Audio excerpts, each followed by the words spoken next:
check this. Got one more for the set list. Walk in the spot and I drop one track. Know who the best is. Walk in the rave like check this. Got one more for the set list.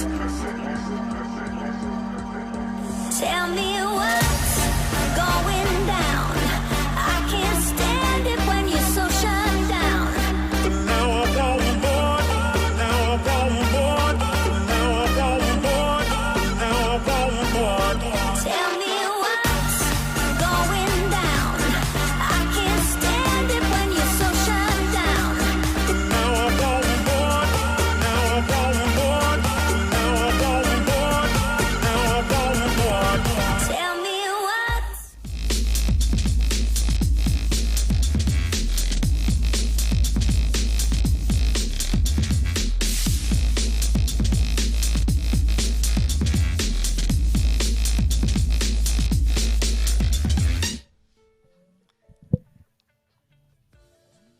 Well, welcome back, everyone, here to the SPL as we go into set 2 of 3 for the day. And if you thought the Knights were done, well, they're just getting started because Mifflin, as you join me here on the desk, the Knights are going to be joining Ghost in this next game. Maybe not very happily after another loss, or I guess a first loss in a while, a 5-set streak. I was really excited to make a 6-set versus 7-set win streak comparison for this, Ghost and Knights both being on one. But now that one's ended, you almost feel like momentum has shifted in the universe. It does feel that way, but I think the Knights are a team that don't really care too much for momentum, which is the narrative that I pushed in that Radiant set, and it didn't really pan out in my favor, so maybe we should be voting for the Ghost's favorite squad here going into this one, but I'm excited, man. I think that the Knights definitely showed that they were able to rub off all that rust pretty quickly. They were playing very well. They dragged Radiance, who's on a slight, and I use slight, put emphasis, italics, whatever you want on it, slight uptick recently. I think the Knights could certainly try and tie up Sanguine for that third place spot.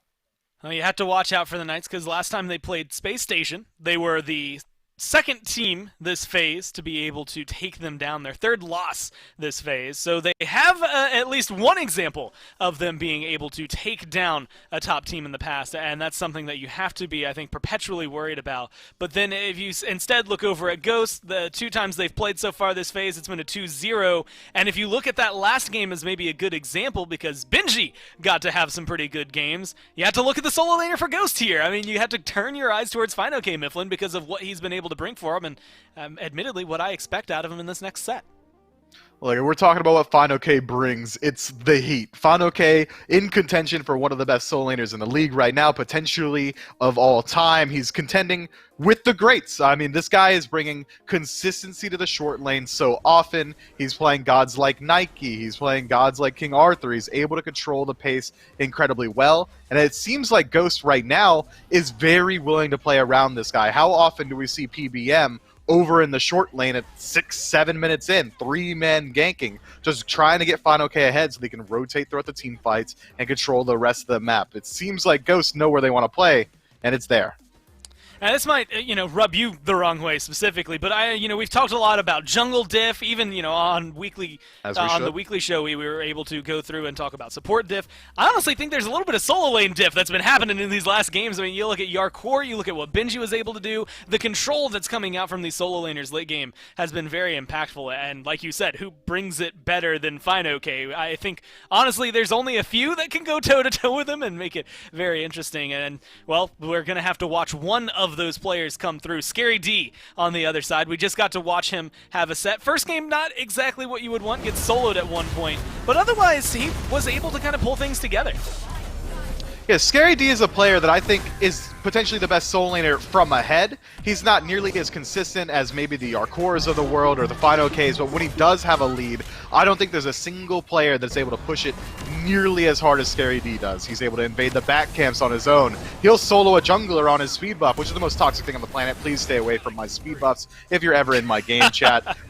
Scary D is just this paragon of pressure and aggression, sometimes over-aggressive, sometimes a little bit overzealous, but he's found potentially some of the most triple kills in any singular game. Achilles is the pick that he loves to do it on as well. I think if anything, if PK are able to get him off to a hot start, Scary D should be able to at least slow down FineOK.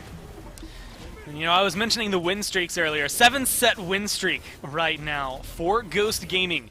coming into this one. And Mifflin, you'll never guess what team that started against. It was the Knights, so maybe they have the ability to try and turn that around.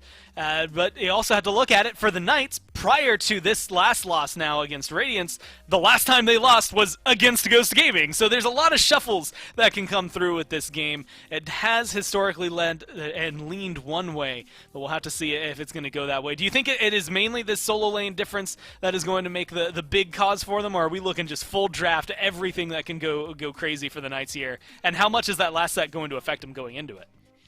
I'm hoping it doesn't affect them too much. The Knights are a team that, for lack of a better word, have been very used to losing, it feels like. They're middle of the pack. Even when they made the Worlds run last year, they came in from 7th seed, if I'm remembering correctly. So these guys aren't too concerned with where they are in the standings, and right now they're not even in a bad spot, top 4 for the boys on the Knights side. But I think if we're talking about a Ghost game, we would be doing the fans a disservice if we didn't talk about where the real diff originates, and where the diff originates in every single game. It's the jungle, Gore Miser. Sam for Soccer 2 is in this lobby, and he's going to make us talk about him. He's going to make the casters talk about him, whether or not we want to. This is, I guess, the moment where I get to sprinkle some things in. I think I tweeted him out. I think, again, I mentioned him on the show yesterday as we got into the day. But Sam is the first player who's got over 200 kills, as you were kind of alluding to. He's at 222 coming into this week. He's also 60 kills away from getting up to 500 across the year. And from what we've seen, Mifflin, that's not outrageous to think he could get that this set if he has a good game. Like he is able to find 15 kills regularly. Maybe 60 is outlandish, but if it goes 3 games and he's getting 15 kills each, that's 45, and that gets him pretty darn close to it. So, I mean, do you think he's someone that you prioritize here for Ghost, or are you still looking in for your Cerberuses, maybe your solo laners here, Amaterasu's available as well? I think if I'm looking to get anyone comfortable on the side of Ghost, it's PBM. I want him on something traditionally aggressive, and you always want to get Captain Twig's pick pretty early on, be it the Hebo, be it the OG Raijin, or even the Persephone if he so chooses, and it is going to be the Hebo this time around. I think that Sam for Soccer is in a very unique position where he is incredibly capable of playing whatever is on the Assassin tab, the Warrior tab, or the Mage tab. This man is the triple threat out of the jungle, so you don't really need to prioritize him so high up in the draft. And we even know that he's willing to take gods like a Wheelish if anyone even steps a step out of line. If PK even think about taking the Cerberus from themselves, all of a sudden they're going to be getting diffed out of their mind by Sam for Soccer. Well, they've been able to get that Hebo, and it's very flexible, although when we've seen it first pick, it's often gone over to Twig some of these times and been very, very impactful for him. And talk about someone who just kind of, I mean, we've seen, I want to say, a hint of throughout the entirety of the phase, but has now just solidified himself almost seemingly out of nowhere. I mean, Set has been played virtually every game so far. I think the only games he hasn't been played, he's maybe been banned out so far in this last week. Do you like the Knights going for him, potentially over there for Paul? I think it is very likely going towards Paul, and I like it because it has a very strong matchup into the Hebo, who we're assuming is going to be going towards Captain Twig. If you're worried about Hebo getting a very strong start or being able to find pressure, all of a sudden you don't have to be anymore because Set just wins that boxing match handily every single time. But this is nice from Ghost. Pick up the Cupid because PK decided to ban out the Rom, so all of a sudden now PK are going to have to fall down at least 1 tier in the Hunter column, which is something that Zapman's completely comfortable with. It's likely going to be the Heimdall if Ghosts don't decide to ban it out, but this Cthulhu, that's a shift for PK. That's not something we see Scary D on very often. Yeah, I mean, and if you roll it back to that last set, wasn't that what he played in Game 2 where he did find success for them? So maybe there's some merits to that where, you know, you look back at it and you're like, man, we played 3 games today, that Amaterasu hasn't been treating us well.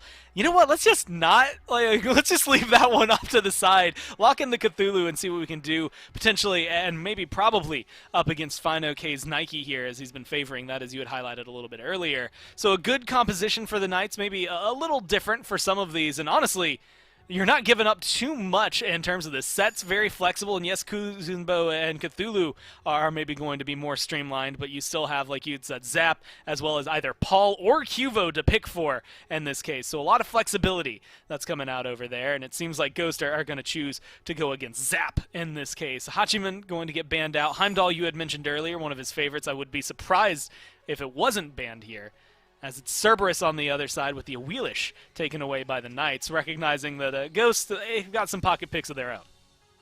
They do, and with so many high priority targets, very tanky targets on the side of PK, we've seen Sam for Soccer bust out the Thanatos a couple of times, and it'd be a pretty decent way to get an execute available to deal with that descent into madness. But we also know that the Achilles jungle is something that's been coming back into favor just a little bit recently. Nemesis still available as well, one of the traditional counters to Cthulhu. But banning out that Hun bots, targeting out PK's jungler Cubo Fred here, makes me think that Ghost is very certain that this set is going to mid, so they leave the Heimdall available, which means that's where Zap's going to go. That additional layer of safety should help him out throughout the laning phase. It's like that small inkling of confidence, right, where you're like, okay, we don't have to guarantee this set is mid. It could very much be there for Cuvo, although historically now it's been Paul's God over Cuvo. So let's get rid of the Hunbats because it'd be a nuisance, and then otherwise, worst case scenario, you get set, and we had one ban out of 5 that maybe didn't go exactly where we wanted it to. Either way, Ghost find themselves Sobek and Nemesis in here, and that's a pretty good lineup if you're looking at it from top to bottom here for Ghost. But how do you think it fares? I mean, Nemesis has been touted for us as the counter to Cthulhu, especially when he's in that ult. Do you think she has enough damage behind her to help bring him down just consistently? Enough damage behind her with the god of the Yellow River, the god of triple ultimates, the god of water hands, splish splash in the bath. Yeah, I think she's got plenty of damage backing her up here, especially with a traditional hunter.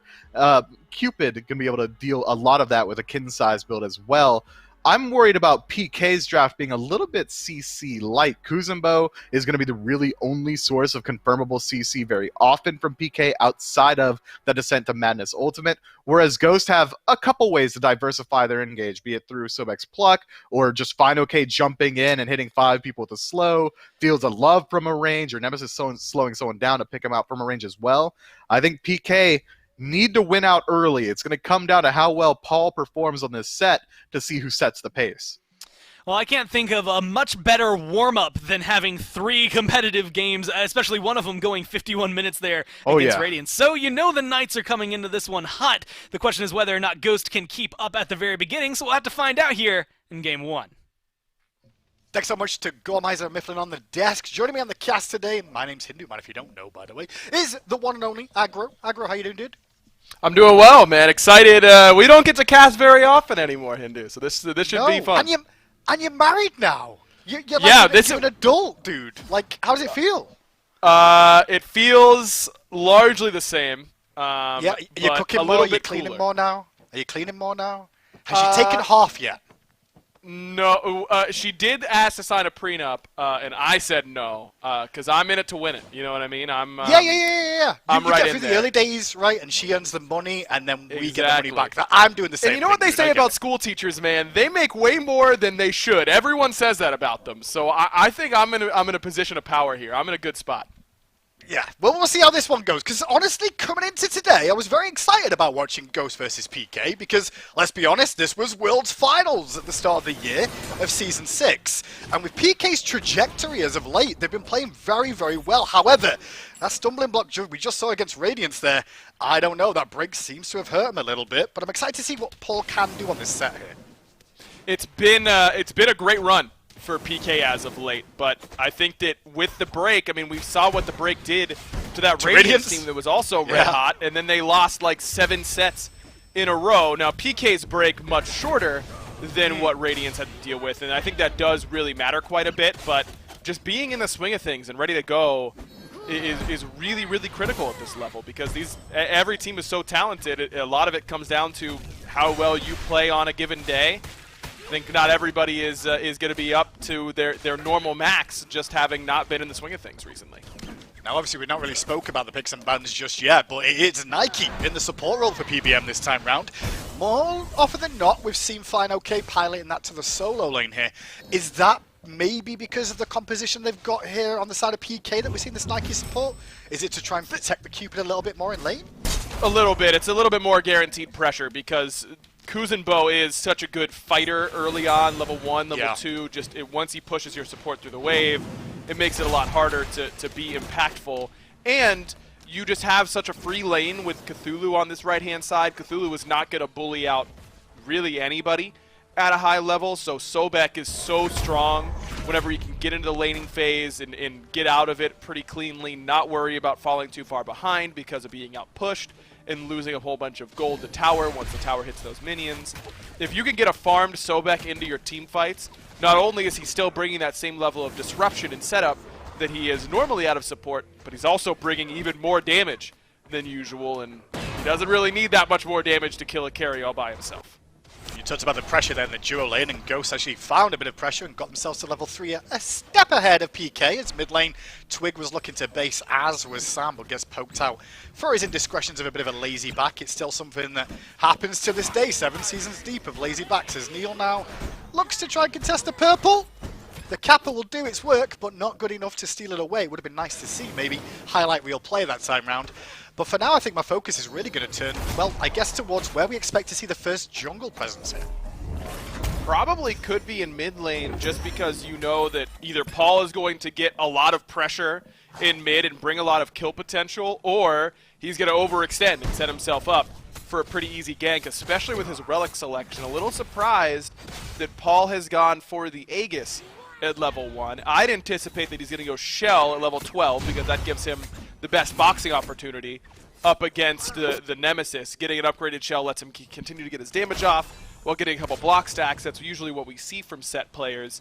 But Aegis is one of those relics that we're seeing a lot less of these days on backliners. Feels like it's really dependent on things like a Thanatos ultimate or a Discordia ult, things that are a little bit more telegraphed where you know when they're going to hit you. I don't really see that here for Ghost. I think they've got enough CC that not having beads is going to be a problem for Paul. I mean, just getting crippled out from Fields of Love so that he can't teleport using his 3 is a really big deal. Sobek setup is a big deal. This Aegis isn't going to help him if he gets knocked up into a Hebo ultimate. So as long as Twig is leading with that water spout, I don't think that relic's going to help him as much as it nearly should. I'm a little surprised that Paul has gone this direction, and if I'm Sam, I'm pressing tab, I'm checking what Paul has, and I'm probably heading mid.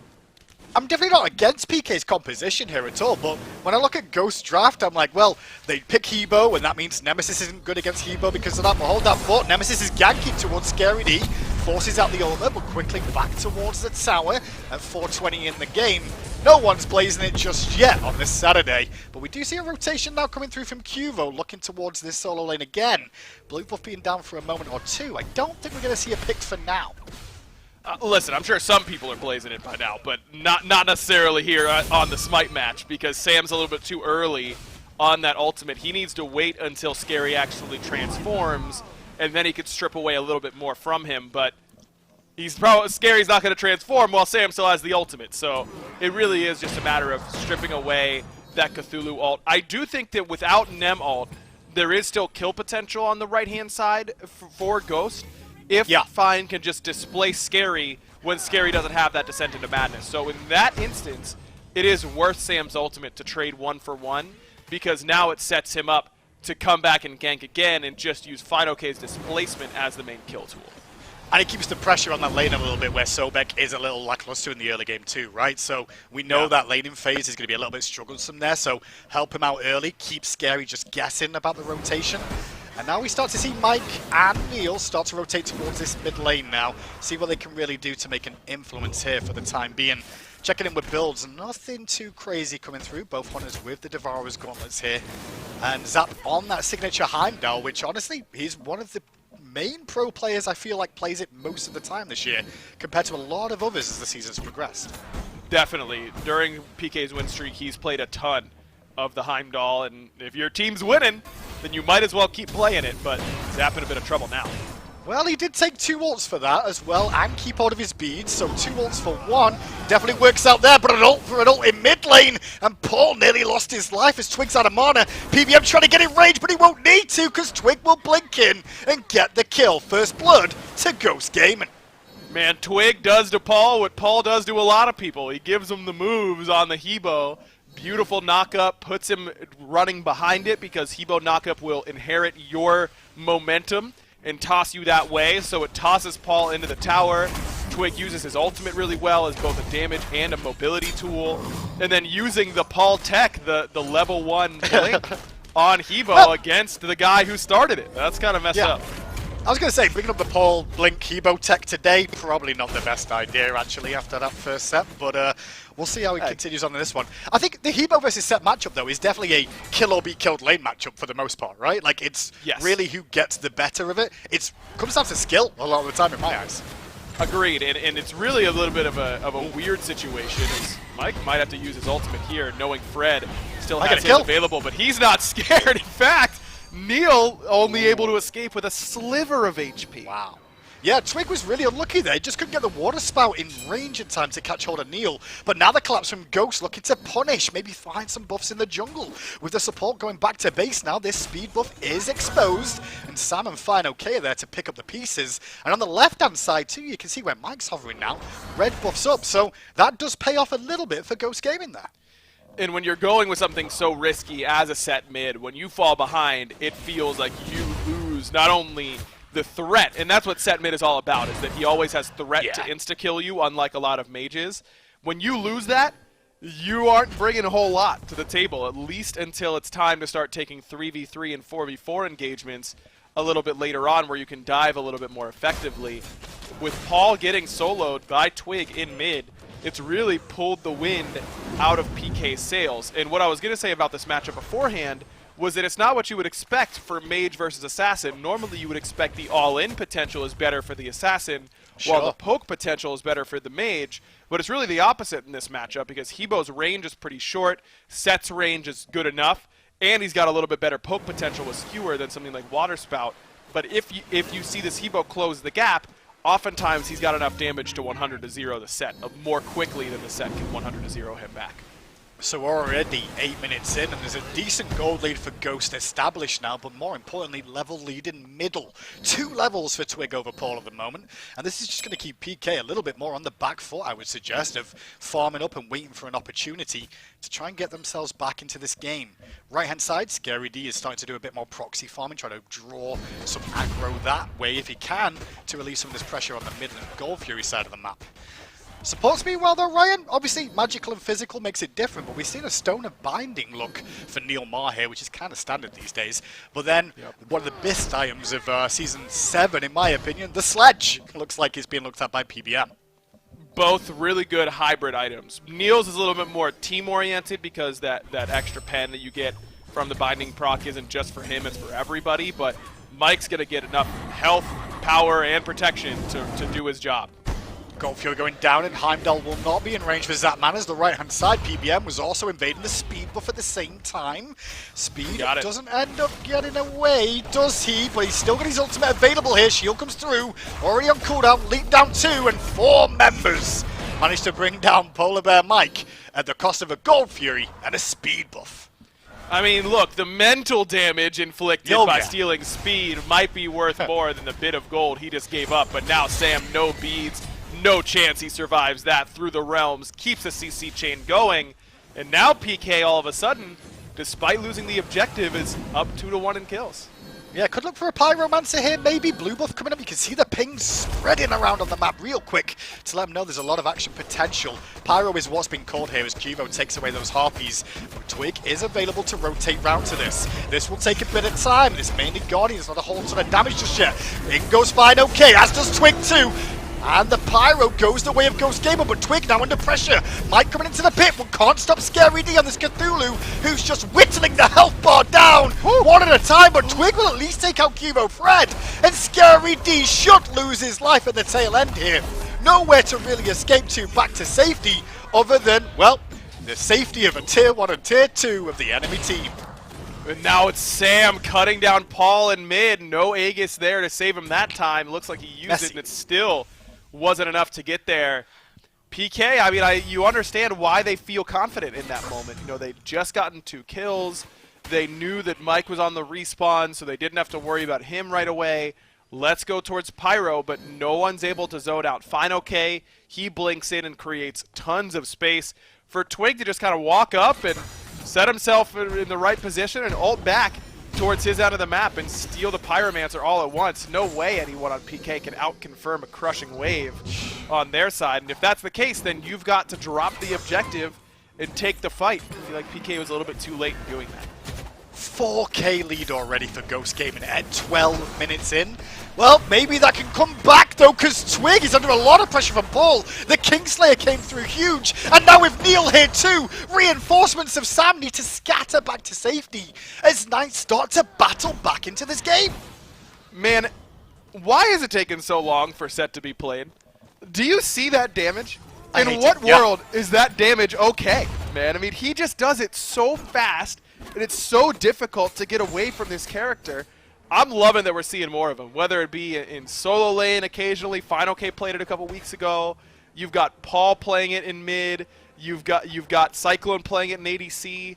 I mean, this guy can legitimately play 4 different roles, and I think that he can play well in every single one of them. I'm surprised it's taken Set so long to see play since the midseason change, because it's just adding more consistency to Skewer and making it a little bit more rewarding to land at the same time.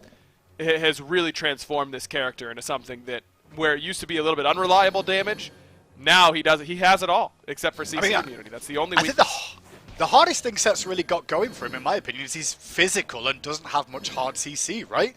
And you have to make up for that somewhere in your composition. We've seen the likes of Radiance just run it with 4 physicals a couple of times, but you need to get magical somewhere, and you need some hard CC, and I think that's why Kuzenbo and, of course, this massive Cthulhu can make such an impact, because they're bringing CC to this team. They are, but it's also magic damage that you have to respect. Yeah. I mean, Kuzenbo in particular makes you as a backliner want to build magical defense, because he's going to pick up Thorns. The Cthulhu is going to have Thorns. Thorns applies as magic damage, so the best way to counteract Thorns, besides not hitting the player, is to build some magic D. But if you build magic D, then you're getting dove really effectively by this Camazotz and Set combination. I think this comp from PK is really well crafted. It's just that they haven't been able to get to the point where the Kuzenbo even has Thorns at an even keel. They're down 3k gold already, only 13 minutes in.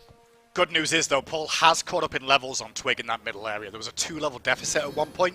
The level discrepancies really fall towards support now, which that second relic can come into play a little bit there, that you can see on the side of Polar Bear, Mike piloting this Nike. And, of course, Panda Cat in this lane is just a hair ahead of his opposition Zapman here. As now Twig going to get his red buff again, and the Fury spawning in 20 seconds time. I mean, Ghost has the opportunity to do this pretty quickly. They've got great zoning front line between Sobek and Nike, 2 characters who can displace you and put you out of position very, very easily. And then if it's really simple off of Sobek pluck. It's Sobek plucking the tank, we're nem-ulting him, we're knocking him up as soon as he hits the ground, and they're dead. You don't have to commit a whole lot more than that. I don't think even crushing wave will be necessary, especially with this binding that Twig has picked up. We were just talking about it for Neil Ma and how important that is. You can't pick it up with a Guardian that isn't going to be your support. I mean, I guess Final K could have gotten it, but you want it in your mid 3v3, so Twig decides he'll go for it and pick it up. And I like it quite a bit. It's cheap, it's good power, the little bit of prot doesn't hurt you. I like having it in your 3v3, and when you have a warrior support, this is one way to get it. Well, taking into account the Atlas of the Yellow River, by the way, will proc it consistently if people are stood on it. So it's going to always be available, not just off that, but of course the water spout too. Yeah, not super against it, because obviously it gives some penetration, and that's the key to building a mage for the most part. Power, pen, and mobility, I guess, are the 3 that you're really looking for most of the time. A little bit of CDR doesn't hurt either, but in some cases CDR is mobility for you. Ooh. So it looks like Ghost has pulled a couple things away from PK. You saw Twig use his blink to get the ultimate out from Kivo Fred, and now Final K's regular pluck is enough to get the blink away from Scary D, which is really annoying as a Cthulhu. It's kind of hard to get into the backline effectively once you don't have that blink. Well, Fury started up again. Primal Fury here as Zap arrives a little bit earlier this time, and just by being around has slowed it down. Neil on the way, but zoned away by PBM. And again, no win on the left-hand side for PK, but they will turn their attention to the Pyro. Final K on the way, but these damage dealers are taking a bit more time than bargained for, and PK do manage to secure it there away from Final K, who's off the mark with the pluck, as we're still tied at 4-4 with the neutral objectives down. We've seen... This is our second set in a row with Pittsburgh Knights, and our second set in a row where they seem really, really willing to give up Gold Furies for Pyromancers. I mean, a lot of teams make that trade, right? But PK isn't doing the, oh, you know, we'll force you to use an ult or 2 on the Gold Fury, and then we'll use that advantage to go to Pyro. It's as soon as we see people on gold, we're not even stepping up to contest it, really. We're just sending our team straight over towards that Pyromancer. But when you're already behind, it's not going to be as valuable for you in order to make that happen. I don't know how much I like that call for PK. Overall exchange between Scary D and Sam for Soccer there, and you can see how that's going to work out for them. Funny enough, one thing I've seen a lot more of this season so far, Ryan, is the lack of teleports. More and more times now. Yep. Again, we're seeing more of these solo laners that don't have great mobility are now going for that option, and that kind of limits their rotation ability towards these Gold Fury fights a little bit. And I think that's one thing Knights are, realizing this game specific of they can't really fight around that Gold Fury fight until they've got the whole squad together and the basic items online. They're pretty close to a couple power spike items. I mean, you look at Heartseeker coming for both Fred and Paul. Once they have that, it'll make their lives a lot easier without a doubt. But you just cannot allow a team like Ghost to continue to compound advantages. And right now, PK is stepping the bleeding a little bit. They've kept it right around this 3K deficit fairly well for the last 4 minutes or so. But eventually, Ghost is going to spring a leak in the dam. They're going to find an opportunity and use this lead pretty effectively. Maybe using a neutral objective as an extra member for you in order to deal some damage. I mean, Panda and Twig were a little bit weak from pulling that Fury. Maybe that's your opportunity. Saw Paul get aggressive there for a second, and Panda's getting aggressive against Zap in the dual lane for ult exchanged again. That's one of the advantages of the Heimdall matchup here against this Fields of Love. But Sam is lurking and may look for Zapman around the corner. Beads and eggs are available for him, and he may need them.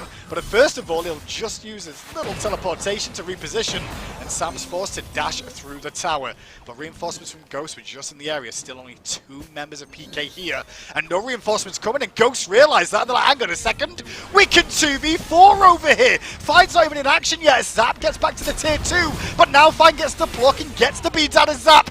Leap in from PBM will secure the kill as Cubo arrives to the party to try and punish Fine OK, but a shell came through in the nick of time to keep Fine OK alive for now. Not until Scary D shows up and Cthulhu's online. Sam goes down as well, but Twig flattens 2 members of PK. No problem for him whatsoever. Paul comes in late and is going to try and play cleanup crew. And he might be able to. Can Twig get the damage off? The answer's no. It's a triple for Paul as Twig and him bounce back and forward. All they can really get, though, off the back of that, right, it's going to be a tier 1 on this dual lane side. But what a rotation in from Paul. I mean, this is exactly how he wants to play in mid lane. It doesn't matter if he's playing Set or if he's playing Hebo or if he's playing Merlin. Being this cleanup guy is what he really excels at, and he comes in really late to this team fight. Twig's ultimate is down. Every single ultimate is down by the time Paul gets in there, and he's able to just chew up the rest of Ghost Gaming. And you see the value that this Cthulhu brings. It's just brought so much disruption and so much space for the rest of PK. If Scary D's playing Osiris or Achilles, no way he can stand in there with Paul and make sure that Paul's able to get his damage off. But because Scary's playing only Cthulhu, I don't think there's another solo laner that could have lived long enough to buy that space and time for Paul to come in and play cleanup. Well, PK will feel a bit more confident now. That gold gap has really shrunk down. We were talking 4,000 gold at 12 minutes in favor of Ghost Gaming. But if you look at the gold difference now, we're back to 1,000, and more importantly, the experience from that battle there. Paul has got a big lead over Twig in the mid lane now. Twig just hit 18 off that red buff, and Paul was already at 19. So it's anyone's game here, still at 21 minutes. I said that it was going to be Ghost that sprung a leak in the dam, but I think I was wrong. It might have been PK who was able to do it. I think it's really interesting the relic selections of the front line here of Ghost, because so often right now, you mentioned the lack of teleport in solo lane. It's to enable Blink Thorns as your 2 relics, because that just feels so impossible to play against as a backliner. But you see what FineOK has gone for. He actually goes Blink and Ankh, and even though there isn't a typical healer on the other side, upgraded Ankh is the best way to take down a Set who's at the middle of their ult, because he can't stop himself from getting healed from his Kingslayer ultimate. You just reduce his damage, you're going to make it a lot easier for you to kill him. But that means that TBM is the one getting Thorns. So is FineOK going to be the one helping peel Paul off, and it's going to be PBM diving the back line. Is that going to be as effective? I don't know. I think I would have rather seen Fine get the Thorns and PBM be the one to pick up the Yonk. We'll see if that ends up mattering, because it did there. Fine OK died before Paul even got there. I will say there's some more incidental healing too. I mean, Cuvo Fred has a heal with that Vampiric Bats. And then, of course, there's a Cthulhu Ultimate too. Because when you transform, you can heal your teammates. And if he heals them, and they're all cursed onked, they're all going to increase the damage they take too. So, interesting to see that. More importantly, Ryan, remember when Blink got nerfed? Yeah. Yeah, it was... when the range got nerfed and it was over? We're never going to see that relic again? Well, I still see 7 today. 7. Yeah. 7. We killed Blink. It's so bad now. What's the point of anyone buying Blink? Yeah, give it. Okay. Imagine how you could do it with the old Blink, man. On like a 90-second cooldown. Crazy. I don't know. The only way we're going to nerf that anymore, honestly, is like just increase the cooldowns. The only thing I can suggest. Fury under threat again. This time, though, different story. It was PK looking at it.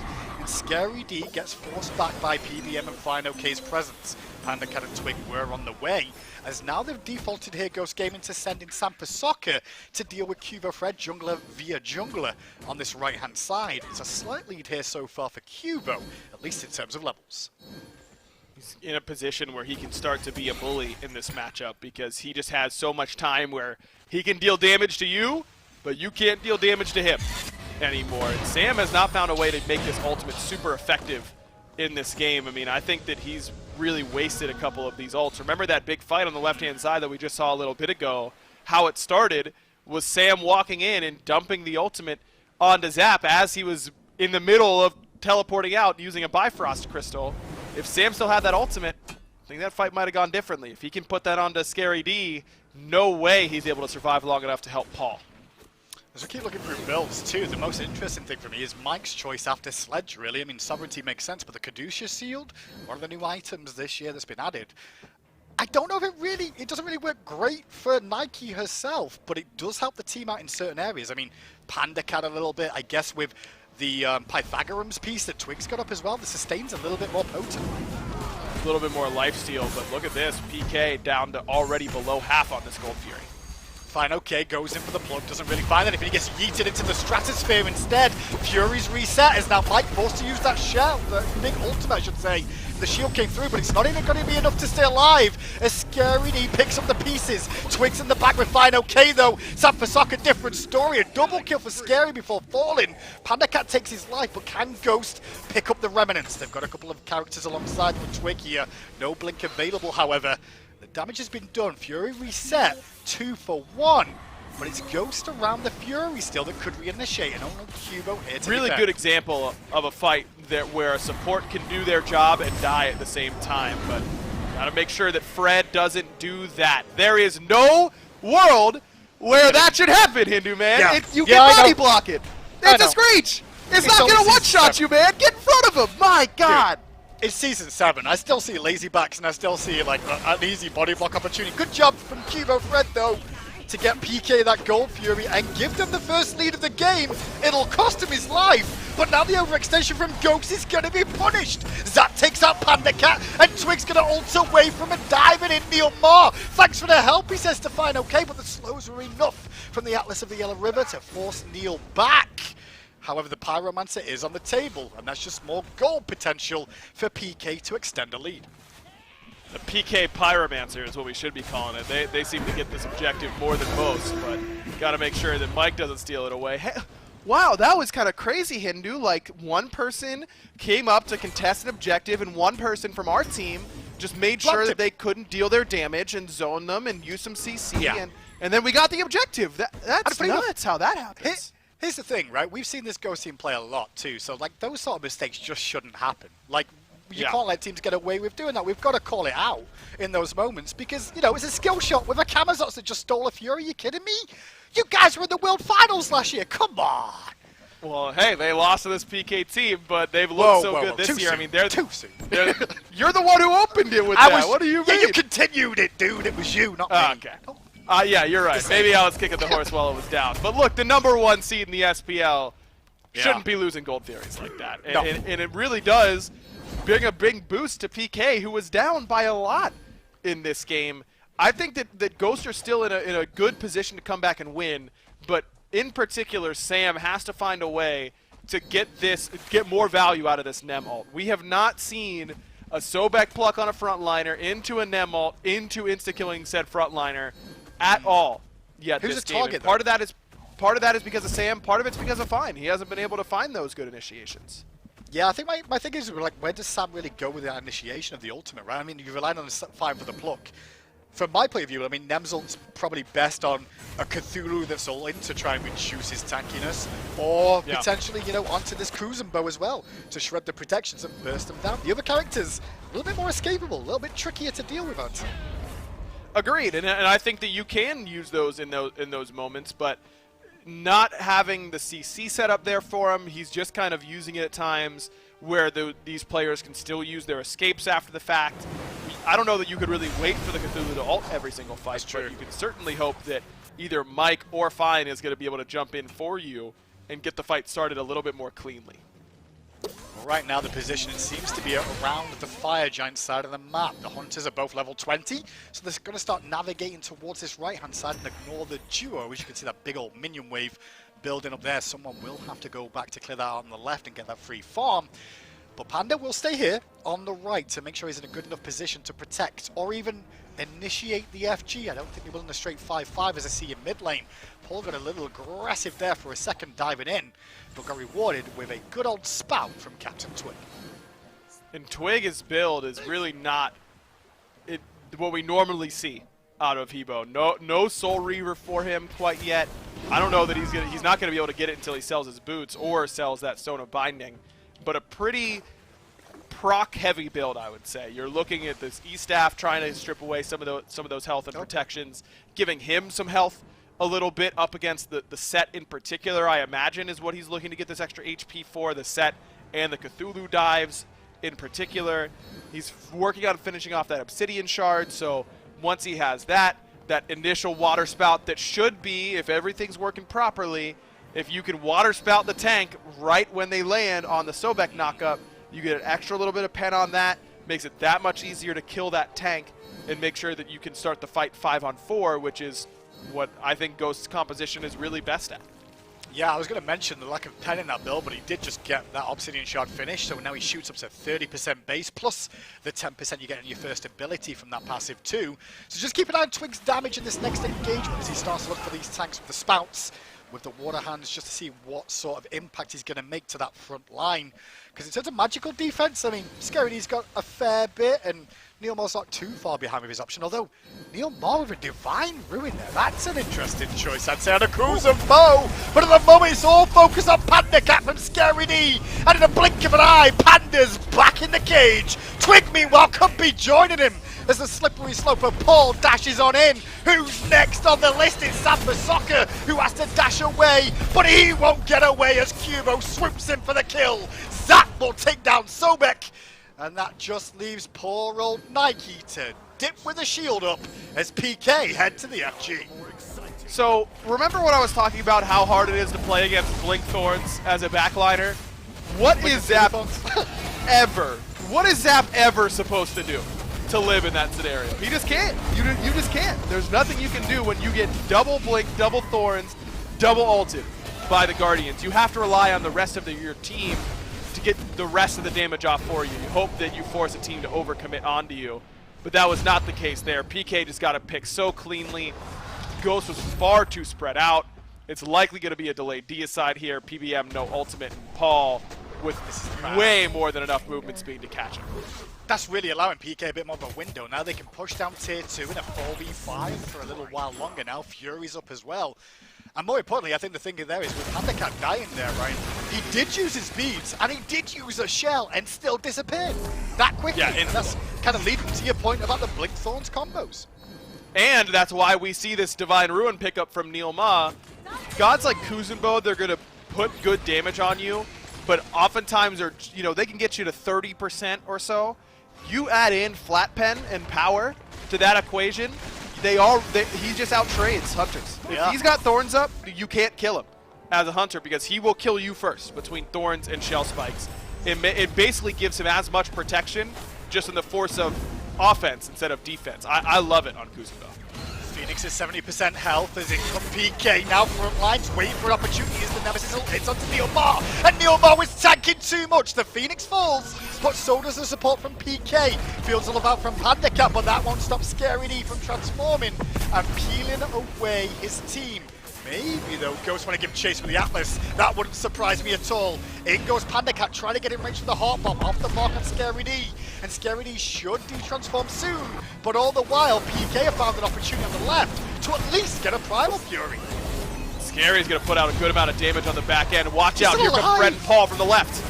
I don't know about this one. If they keep on diving past this, the boys from the left could come through. What will PK do here? They're diving in for Zapman at the back. Twig giving chase to the Atlas. Final case in range, looking for the pluck. Won't need it. Sticking in strike. Will take down his life. And Paul and Cuvo just kind of watched. I don't know about that. What's going on? Ghost now barreling down mid for a return. Phoenix of their own with only Paul and Cuvo available. No ults up either. It's going to be a backdoor attempt with no minions here, but they're still going to get the job done. Mistakes were made by PK. Just not respecting this dive potential. Not only do you have the Atlas of the Yellow River there in order to keep your chase going, but so you have the Cupid dash as well, which does a very similar thing. It gives your teammates movement speed in that area behind the Cupid dash. So whenever you've got the Atlas and Flutter coming your way, that's a lot of extra movement speed for your whole team. 30% is certainly not nothing coming back on that chase. And between those two abilities, Ghost is able to really close the gap, and a lot of backpedaling and watching by PK. Cuvo and Paul definitely were out. I mean, they said, hey, we're going to go do an objective. They had good use of their time. Don't know if Zap really needed to die. I think he could have left Scary. Agreed, and I think that was the difference in the call for me, because I feel like with Kamazots and Seth both having ultimates on cooldown, safety's a big issue for them both, right? If they burst in and die there too, then the game's over. Ghost could just walk up and win. So them staying out of it and going for the Fury makes sense. But yeah, the more casualties than needed, I guess, is what we're getting out from PK. And that's kind of, well, at least even up the Phoenix count so far this one. But the gold thing, funny enough, is all in favor of PK. And the most important thing at the moment, with everyone being 6 items, it's going to be those power pots. And look at that 3K sat in Paul's inventory. 2! And One on Zap 2. Yeah, that's a lot. That's a lot of extra power that Ghosts just don't have. And what do you know? That's the first fight that we've seen Ghost actually be able to put a Nemesis ult on a frontliner and Neil insta-die to it. I mean, he was tanking Phoenix too, which is not nothing. But I think it goes to show that Ghost can win these fights, but they have to be the initiators. I don't think that Ghost can win a counter initiation because your backline will just insta-die to the dive from Neil and from Scary. I think it's up to FidoK to separate those frontliners, or PBM. One of them needs to separate one of these frontliners and try and kill them before their backline takes too much damage from these tanks. Spear of Desolation for this Kuzenbo as Mike jumps in mid lane. FidoK there too.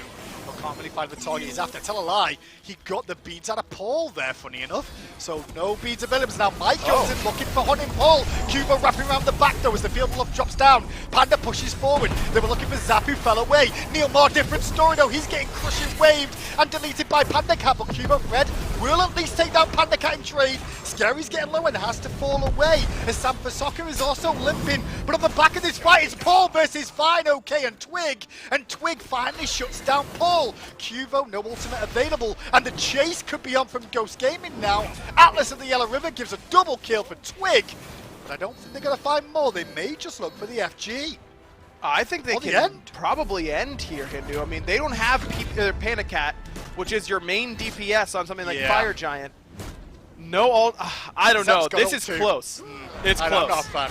Not a fan. I've seen too many of these games just lately, I'll be honest, of the SPL, where we're like, well, they're going to go for an end, and then they're going to fail. I do not have confidence right now, but let's see. What's Mike's ult cooldown? Can we check Mike's ult's cooldown? Because that's going to give him an extra effective 25 HP bar. So he needs that. Yeah, he needs that to come up. Okay, I think with this, they might be able to end.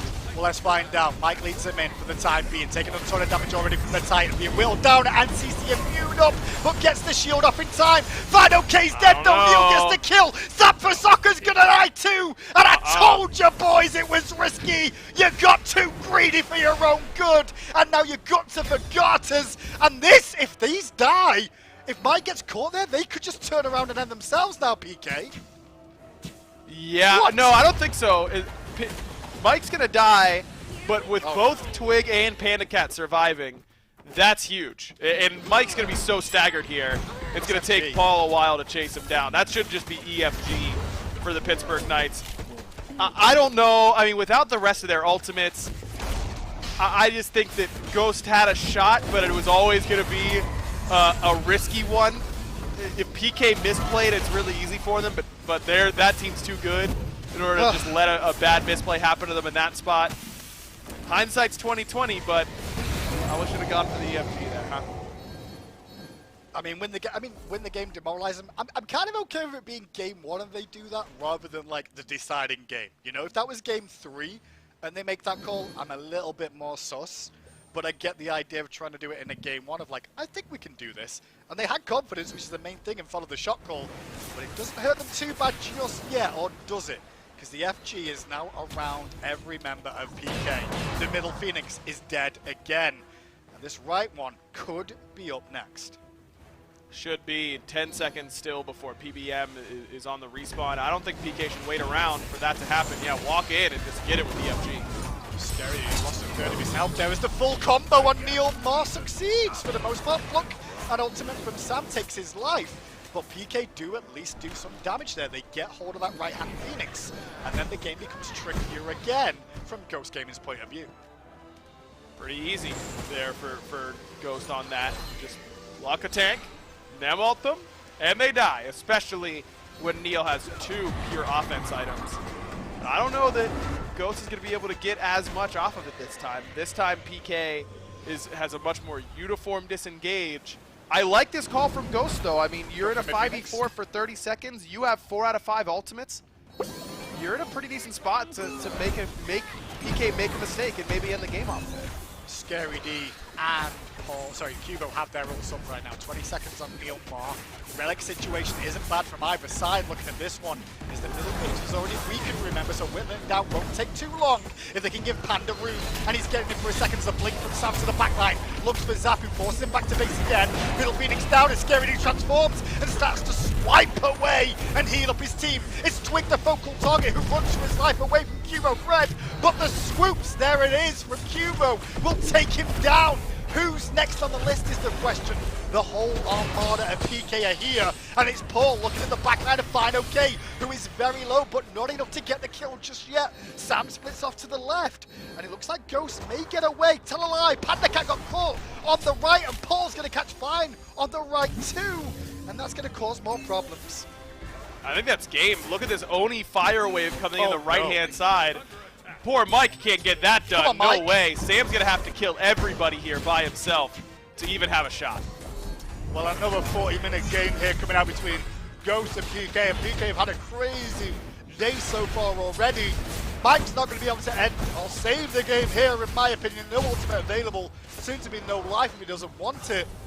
Ghost Gaming. First 12 minutes of the game, full control, Ryan.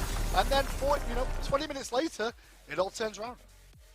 Really good bounce back from them, especially when you consider the tough set they just had up against Radiance right before this. Definitely some strong mental game there from the Pittsburgh Knights to battle back in that one. But I really feel like Ghost dropped the ball. I don't think that they really had the right idea of how to engage in this composition. And think back to the one fight where they won in mid lane, where then they tried to end right afterwards. Yeah. They were the initiators, and they didn't let their backline just get dove. The backline moved up as soon as that Cthulhu ultimate happened, and it condensed their team. It made them a lot harder to dive.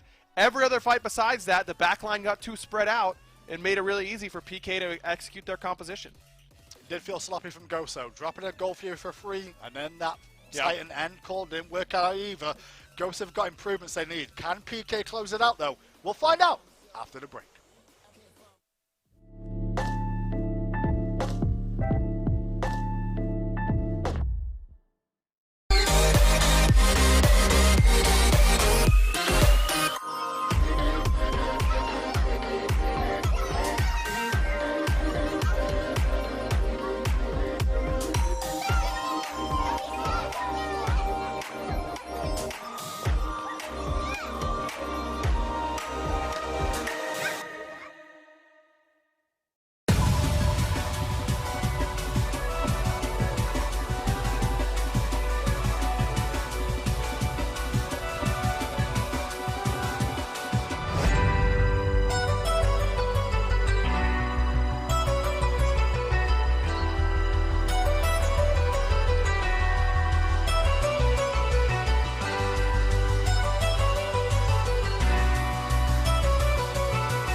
Welcome back, everyone, to the SMITE Pro League. Before we get into breaking down that last game, instead, you can try to do your own best Paul impression at home. We didn't get to see it that last game, but we all know he's a great Hell, and you can also be a great Hell, or at least look great while you're playing Hell by going and getting the new Tier 5 Hell skin that is out now in the Odyssey Reckoning. Just make sure you go out, get that one. It's a great event that always comes through the Odyssey, and you're going to love this one, the Eclipse Summoner Hell skin that comes through, and you can grind up until one day maybe you too can be like Paul. Maybe that's going to be our movie, Mifflin. That's a lot like Mike, like Paul. Doesn't go off the tongue anywhere near as easily. But either way, get yourself that skin, and you can do what Paul did in this game, although, granted, he did it this time on set. That was just insane how much he was able to turn around. And Mifflin, I feel like this week is like just not a good week for anyone to try and siege a Titan or siege a base. It feels like you'll be in control, you'll be winning the game. The minute you try to close it out, it's just in the blink of an eye, you might just lose it. Radiant's had it a lot yesterday. We even saw it in the first set, and even here,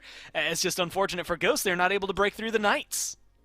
Look, it might not be a good week for sieging, but I'll tell you what it's certainly a bad week for. It's going to be a bad week for ranked, because between Paul and Cyclone Spin taking this set into mid and ADC, just absolutely bodying, I mean, it's going to be tarnishing the ranked scene right now. I'm going to be avoiding the queues for at least the next 7 days. But it really is just that. It's Paul. It's Paul 100% in this game, picking up a triple kill at around the 19-minute mark, picking up singular kills everywhere he goes. Captain Twig was not allowed to play because Paul just had his number every single step of the way, and then he was flanked by a Cthulhu, just this paragon of CC, constantly in the team fight, constantly putting out damage, healing his own team. Scary D and Paul, they ran the show. And I love this. I always love Cthulhu highlights and whenever we're sitting on him, because it's almost as though you're watching from the spectator point of view anyway, because you're so high up in the sky. But, I mean, that's twice now that Scary D has got this god and made a huge difference for them. And I will say, I'm starting to notice a theme, and that is this set going up against Hebo. You know, right now it's Paul picking it, but even Cyclone Spin picking it over there has been dealing with it to get to the backline. Yesterday it was against Shinto. Earlier we saw it used against the Knights themselves.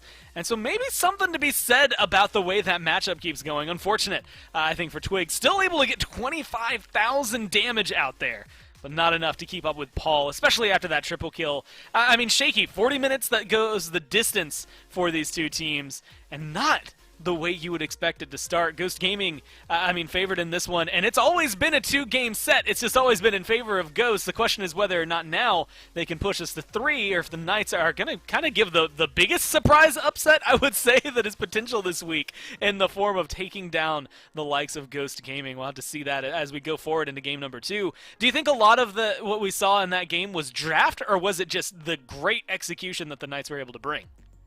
I think it's a little bit of column A, a little bit of column B. PK brought their own individual identity. They know that Captain Twig loves playing that Hebo set. Obviously has a very good matchup there with a knock-up immunity and the ability to just one-shot you the second he ticks over to level 5. But I think it might have come down a little bit to Ghost Jungler. Sam for Soccer kind of struggled on this Nemesis. He did get the traditional counter matchup into Cthulhu, but we never really saw it come to fruition. Even when Scary D did tank the Nemesis ultimate inside of that Descent into Madness, it was so hard to shut him down. The front line from PK, the dive potential, was stopping a lot of the DPS from following up, which left Sam for Soccer alone on an island in the middle of 3 in the back line all on his own. So it seems like maybe, if anything, I want to see Ghost switch up their draft a little bit. I'm not going to give any notes to PK. They looked very good on the field, putting out a ton of damage. I mean, even Neoma out-damaged Sam for Soccer in that game, and if that doesn't tell you exactly how strong Thorns is, I think nothing will. Well, Shift, I was wondering if it was going to be made was a Cthulhu ban, but it's not. Instead, it's all targets once again at Paul. That's kind of usual for the Knights, right? All 3 of them getting taken down there, as it's the Hell, the Morgan, and now the Set that is getting banned away from them. Hevo's still available and something Ghost likes and could potentially lock back in here, but they're really trying to win over in just this mid lane. And you got to say it, I think, while we were watching, but like Twig didn't really get to feel comfortable at all that game, realistically. I mean, there were a couple of moments where that Hebo got to shine, but a lot of times that Set just had his number, and they're going to be able to get it this time without worry of that assassin. Is that going to make a big enough difference for them? It might, but banning out the set left open Persephone right now, and we know Paul is capable of taking that pick. Kuzumbo obviously has a decent matchup into the Hebo as well. I'd be surprised. They might not even elect to pick up the Persephone here because it's very unlikely that Ghost runs Hebo jungle with Persephone mid, so PK might just elect to pick up a Hunter for themselves. Rom already banned, Cupid's still available. And it doesn't matter. We're talking about Zapman, the Zymdall, whatever he calls it on his stream. He wants to play exactly just that. And it's going to have, again, a very strong matchup in a Hebo, able to immune out the Water Spout, make sure they don't get knocked up, the CC immunity on your ultimate, and the Bifrost, bringing safety into the lane. I would be surprised if Ghosts don't take exactly that. It's going to work very well on FidoK. This Nike's been a staple pick for him out of the solo lane. Yeah. PK's got to go to Persephone here, right, in the top 3. There's no way they don't. I mean, it would make sense, right? Although it would be funny if they go for anything else. Maybe they grab a jungler here. Maybe they end up grabbing a solo laner like they did last time. And then we end up in this interesting position where maybe we could see all 5 god bans targeted specifically at Paul, and then of course he'd still have something to pull out. Even with the Hebo being taken away, that's almost like a 4th ban that is coming through to strip his pool away. And then what'd be funnier is if it was the Heimdall going mid and Zapman would finally pull out the Apollo. That's just a personal hope of mine because I want to cross him off my list. But it is going to be that Persephone, that Paul-Sephone even, that he has been able to bring out. This has been deadly, Mifflin, when we've seen it in their hands, and honestly, it's enough to make me lean heavily in favor of the Knights here. I mean, Persephone in of herself has, what, like an 80% pick ban rate within the league. This god is incredibly strong right now. The Grasp of Death ultimate is going to be very hard for Ghost Gaming's draft to deal with. If Hebo gets caught out by it, he's either going to have to expend the beads, or he'll likely build in a Magi's very early on, and if failing all that, Crushing Wave just to escape out of the range of it. We're already looking at a very good CC core. Heimdall has good self-peel for himself in the back through the ultimate. Kuzumbo, a little bit less confirmable CC. That dash, not very easy to use once you're in that 5-on-5 engagement, but the spinning top Beyblade ultimate certainly is. I think that PK have got a very good draft so far, and they're already making the adjustments again. They've banned out the Cthulhu for themselves, knowing that they likely don't want to run a triple magical, make sure that Ghost can't take it over there into the support role, and they ban out the Awelish, something that Sanford Soccer has been on an absolute tear on. Well, the Kamazats, the Tsukuyomi, taken away from the Knights this time around. Tsukuyomi, I was actually going to talk about him a little bit earlier because that was the other one that we saw Radiant specifically picking up that helped get to the backline to deal with anyone playing Hebo. And so being able to slow that down a little bit, but it's going to be the Raven that comes through. Another special from Cuvo. Fred feels good. How well do you think it fits into this draft, though? I'm not really thinking of Persephone and Heimdall as that level 3 fighter the same way that Raven is. Well, Raven can set up at least a couple of auto attacks from Heimdall, and at level 1, Heimdall is swinging harder than any other hunter in the game, probably about 80 or 90 with that purple buff. But Raven is what I consider a bridge pick jungle. You're not picking him for his late game prowess. You're not picking him for the mid game prowess. You want him just so he can get you through the early, potentially through the mid if he pulls the lead, and have you scale well into the late game with your late game hyper carries. And that's something that PK have in spades right now. Heimdall comes online very late in the game with this Berserker Shield build that we're seeing from Zapman. And then once Persephone hits late game, all of a sudden, Bone Rush is slamming you from 900 from halfway across the map, and we don't even have to address how strong Grasp of Death becomes. So I think that this Robin pick is very smart for what they need inside their draft, something to help them out throughout that laning phase. Well, they finish off their lineup with the King Arthur, but, you know, we talked a lot about the Knights just there. I want to look at Ghost because this feels Radiance-esque. I mean, what we've seen out of them the last 2 days, you get 4 physical, the Guan, I'm going to guess support because it feels like that's where he goes best in this draft. You have the Thor, the Hachiman, the Nike as well coming through. I mean, we saw that it bested the Knights earlier. Do you think Ghost are going to be able to take this kind of composition and turn it into the same thing we saw out of Radiance? They can, but Radiance was running it with Morrigan, able to turn into just about anything to fill the gaps or turn into a secondary Tsukuyomi. Instead, now it's going to be Hebo, who doesn't have the benefit of being able to go into a stealth or turn into someone else and become a tanky target. So now, PK have a very clear goal in every single team fight. Let's close the gap, let's get on to Captain Twig and make sure that he doesn't have a fun time on the battleground of the gods. I think Ghosts have a good draft for making sure that he might be able to create some space, this Thor initiating the fights, Nike and Guan Yu almost acting as this protect the president draft, with Hachiman acting as a secondary peeler in the backline as well. But I'm concerned. There are definitely concerns here for it. And I think you're right to say that it's likely going to be Guan Yu in that support role up against Heimdall and the Kuzenbo.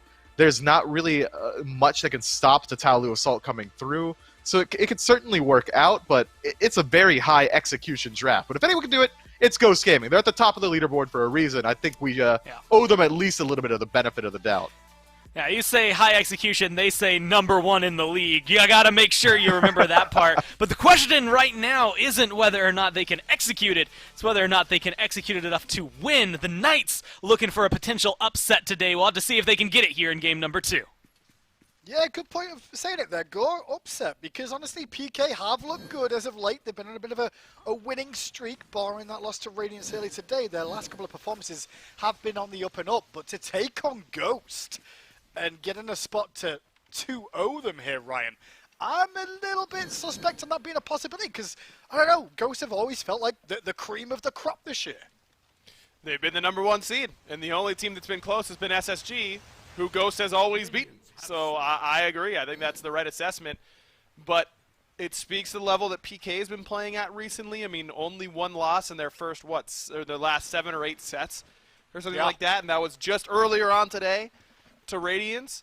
I'm just impressed with how well they're playing on the back end of their break, because that is something that I think is very hard to do, maintain momentum throughout something like missing a week's worth of games, and to come back knowing that you've got a tough doubleheader ahead of you and play as well as they have has been impressive. Well, this time round, it's not Nike support, it's going to be Guan Yu for Polar Bear. Mike and Fine OK will pilot the Nike back to the solo lane once more for PK. And you can just see that the Warriors will be used there by Mike at level 2 early on. We'll see how this matchup plays out in the laning phase, because already it looks like a bit of pressure there for Ghost Gaming with how they started. It's crazy how fast things change in the SPL, though, isn't it? I mean, a couple weeks ago, Guan Yu, Nika picked it. I think he was the first, and everyone was Omega lulling the Guan and Tech Wing it. I mean, no one took it seriously at all. And now, I mean, Aurora first picked it in set 3 today, and Mike's doing this to Cubo Fred. Well, luckily enough, that little Nene capper there from Neil just helped to body block Sam from getting in range of Cubo there. In the solo lane, dicey options for both. Both have health potions available. It's always fun seeing solo laners at that low health still juking it. But Fox now, I should say, Cubo. It's more damage from Mike there with that Talu Assault, forces him back to base. Really good pressure exerted by Mike. I mean, not only does he step up and help invade the red, though that I believe was secured by a hog from PK, but chases Fred out, makes sure he gets a bad reset off, no boots too, which is usually the mark that you're looking to get to. As a jungler, hitting that 900 gold is really key to make it sure that you're as strong as you can be for the next round of buff spawns. Sam's able to get his reset off. He should have about 900 gold coming up. And once he does, he'll just be stronger than what Cubo Fred will be if we see Ghost try and run back that red invade. And interestingly enough as well, the way they started their Ghost game, and they didn't do that Alpha Harpy on the left-hand side. Instead, Mike and Panda went to lane after purple, dropped the wave, and they gave the solo experience to Panda to allow him to hit level 3 a little bit quicker. So this has come at a bit of a cost for Polar Bear Mike to put the pressure on elsewhere on the map. He's behind in farm against his support now, but at least that's putting Cubo behind as a comparison. And you don't really need the levels when you're playing a support like Guan, as Scary D is in trouble. Sam is on the way, but I don't know if Fine needs the help. Oh, that was a nice little juke up towards the tail end from Scary just to get a bit of range from the basic. But he will survive for now out of potions there as you check in with Paul on Persephone in the mid lane here. And funny enough, I think that's what a lot of people may have expected the first game to see, is maybe this Persephone with it not being banned away from PK. But they didn't look for it. Instead, they went for that set option. However, this time, instead of being banned, we see the Persephone pick up the Scary D still being pressured on this right-hand side. Nike has really done some work over here in the solo lane, and it feels like Radiance, we're all saying, oh, they're picking these weird things, and who knows? I mean, Set highly prioritized. You've got the Morgan and Guan Yu and Nike. Look at what other teams are starting to pick. Yeah. Guan Yu, Nike, Set getting banned. I don't think it's a coincidence. I don't know that the Radiance was necessarily the one to start all of it, right? I mean, who knows who kind of was the leader behind the scenes, but it's clearly not just a Radiant strat. to go with gods like Guan and Nike a little bit earlier on in the draft. Seems like that's starting to permeate through the rest of the league. Did, funny enough, do you reckon Pittsburgh Knights put King Arthur there because they thought it was going to be Guan Yu maybe? Like they expected that Knight to go support, or was like Arthur the kind of the best option under the circumstances of it being flexible? I think it's just the best option in terms of being flexible. Yeah. Arthur does not lose a whole lot of matchups over there in solo lane. And he doesn't dominate the lane like he used to, but he'll be able to hold his own pretty effectively. And then he still rotates into team fights and is very, very strong in those moments. Scary D got very upset about that Tomaku going down and just showed Fine OK exactly how he felt about it. But Fine OK should be fine and heal back up again. Still no kills so far. You're starting to see the supports roving around towards this middle lane a little bit more now. Everyone level 5, 6 respectively across the map. Just a little bit of a delay on Mike hitting that level 5 from the early game start that we saw. But the goal is relatively even here as again Scary D keeps getting pushed into this tower by Fine OK. Sam's not up in the air yet like I thought he'd be because he doesn't need the ultimate. At least he's hoping not first blood goes Ghost away. Oh, but can Sam get to the sky in time just away from Cubo? Leaping in again is Fine OK, but Neil's there for Peel. Will we see him come down is the question. Great blink from Cubo. Fred to avoid the dunk in Sam, who was really relying on his teammates there in that rotation. Good play from Ghost. They get first blood. And they make sure that no one on their end dies. They secure their own blue. And Mike makes sure this mid-wave doesn't go to waste, picking that up on his rotation over. Really well done, and now they've earned themselves a slight lead really on this right-hand side. You're leaving Zap and Panda on this island. You're not taking the fight to Persephone, but you're going where you feel like you might be able to make an impact, especially before Scary's able to get that Stone of Gaia. Once he gets that Gaia, the Nike knock up and push back from the 2 become a lot less threatening because they're going to proc your Gaia passive. You're going to get a ton of regen really, really quickly. But until that point, Arthur's a little bit vulnerable in this lane, especially if Sam gets off to a pretty good start, which he has. He's sitting on that heavy mace, so has that little bit of flat pen, which is critical. Kivo just going to kill in the mid lane up against Captain Twig as we saw the duel off between Zap and Polar Bear Mike on the left-hand side at the same time there. Not exactly sure how he went down. He does only have Blink at the start for Twig here, so on a Hebo that's going to be awkward if you do get caught out of position. And it looks like exactly what Cubo managed to do. Seems like it must have been Paul's ultimate, if I had to guess, that made it happen as well. Yeah. That being on cooldown. Just need a tiny bit of setup, not even if you're someone of Paul's caliber. Just let it rip in the mid lane, cage off that Hebo, and it's a pretty easy kill. Seeing a gank on the left-hand side though, but Zap sniffed the danger already and used that Bifrost to get back to the tier 1 tower because Sam was looming in the jungle then. The pings are down on him, so PK were well aware of that situation. Speaking of Paul in the mid lane with that Grasp of Death too, how are you feeling about these Warriors blessings on mages sometimes in mid? We've seen it now and again, it's not all the time, but we're seeing a couple more of these Warriors blessings come through. It's something that Ben did a lot a couple weeks ago. It seems like he's kind of moved away from it. I've done a little bit of testing on it. It's not my favorite. I think it's really more suited for a competitive setting than someone, say, taking it into their ranked games. Because what makes Warrior's Blessing so strong is that it sets you up to fight right now around a coordinated team. Sam went for the blue, didn't find it. Nobody else was in the area, but you got the idea of what he was aiming for there. You also saw Twig was just hovering around too for backup if required, but that has allowed a bit of pressure for PK in this middle area now. Gonna get those right-hand harpies as well as Mike holding the wave here. Taking a bit more poke than he would like to from these plants. And you look at the plant damage, it just hit Twig there, lack of respect. Great ult to avoid the Grasp of Death and get away for an ult exchange. So Cuvo's lurking, can Twig get back in time? Fred didn't see it. Yeah, I think if Cuvo would have seen that there, it could have been a bit of a worse spot for Twig to be in.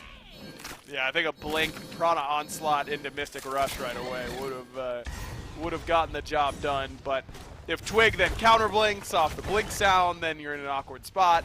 Probably correct for Fred to just allow Twig to go back to base, but the big risk in this game was really allowing Paul to get this Persephone. It's like that risk has not paid off for Ghost quite yet in this one. Paul's been able to control that mid lane very well. Well, both junglers have managed to get active, at least in this game so far. Both kills coming from the junglers too, with Sam a little bit more gung-ho with these gank potentials, but Cubo Fred just as successful when he's coming too. And that's just left us still at this sort of stalemate pace at the moment. Experience across the map is relatively evened out as now we see that Spirit Desolation picked up from Paul for that penetration. And from Captain Twig here, is this going to be a Chronos pendant? Rod of Tahuti? Where are we looking? I'd expect it to be a Rod of Tahuti. Normally we see this be a Doom Orb in this slot as of late. Could also be a Charon's coin. We've seen some players try and rush that early. Still don't think it's good, first item. We remember at the very beginning of the year when everyone thought that item was super broken and everyone was buying it first.